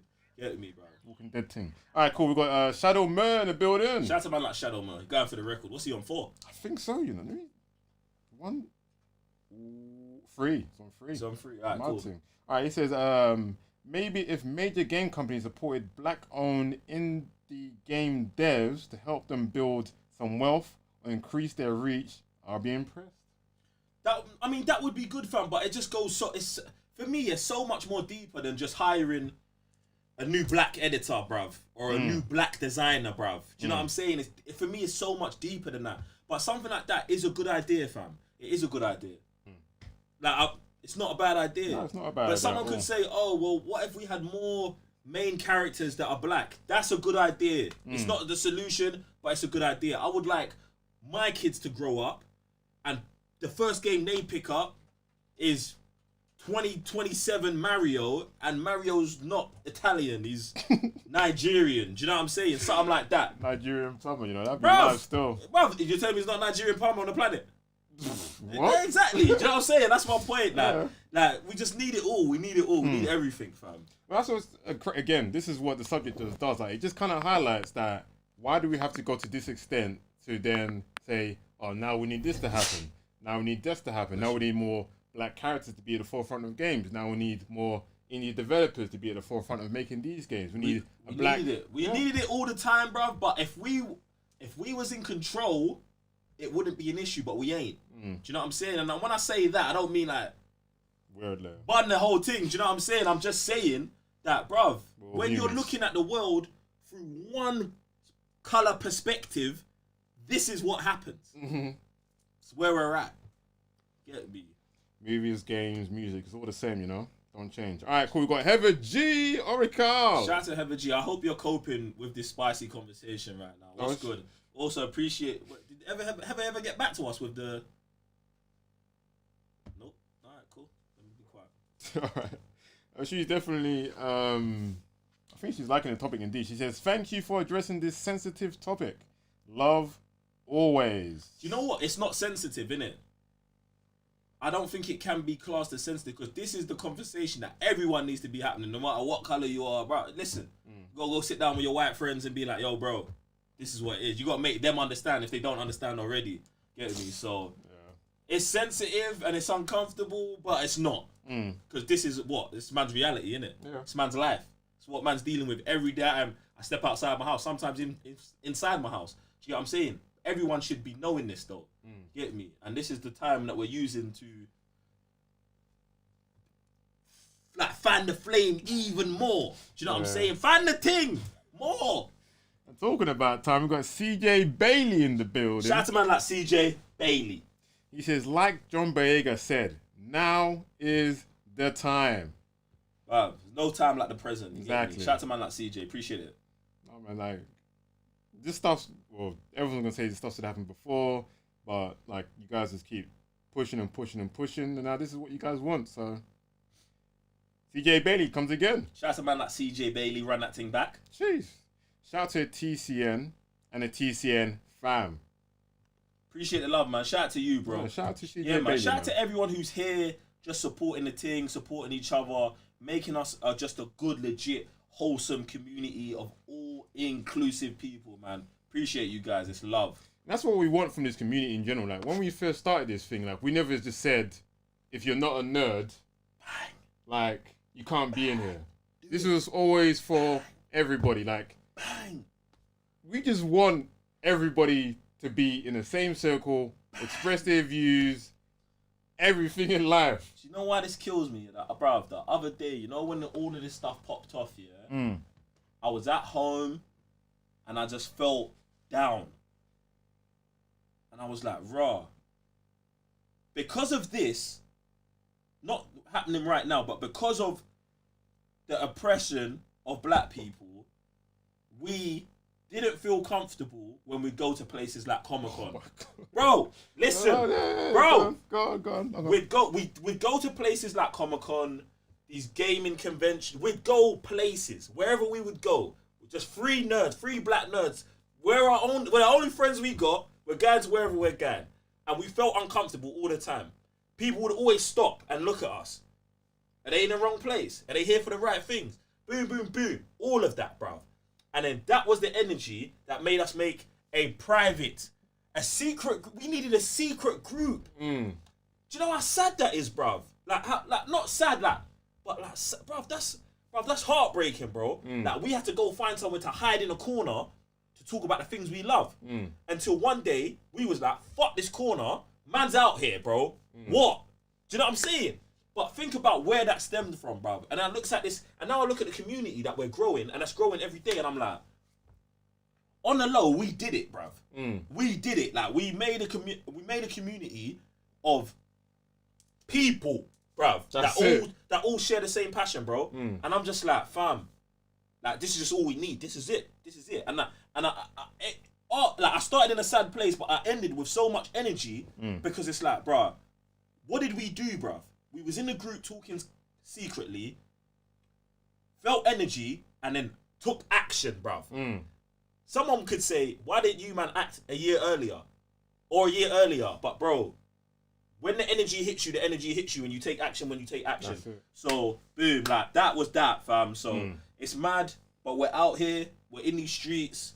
What do you want, fam? TCM, fam, for life. Yeah, for life, man. Like, just the community within itself. Like, if we're streaming, you guys here today, YouTube comments, like, the guys that we know, the people that we know that always turn up, it's just the same always kind of vibe. And that's why I'm just like, unfortunately, that always can't happen around the world, but there should be just communities where we could just come together and just express like a common thing rather than be like, oh, because of this kind of thing that you're supporting, I can't back you. Because of that, I can't back. It's like, no, it shouldn't really be like that, but it's mad, you know. Do you know why it's mad? Because from the energy that we had that day, we could have did so many things. We could have just went and been like, oh, we're starting an all-black community. Like, we could have went so left with it or so much a different direction. And we was like, listen, we just want to make somewhere where everyone can come and chill, bruv. Just that whole kind of stuff there just blows my mind, man. But yeah, man, I love the TCM fam. I love all of you guys, man.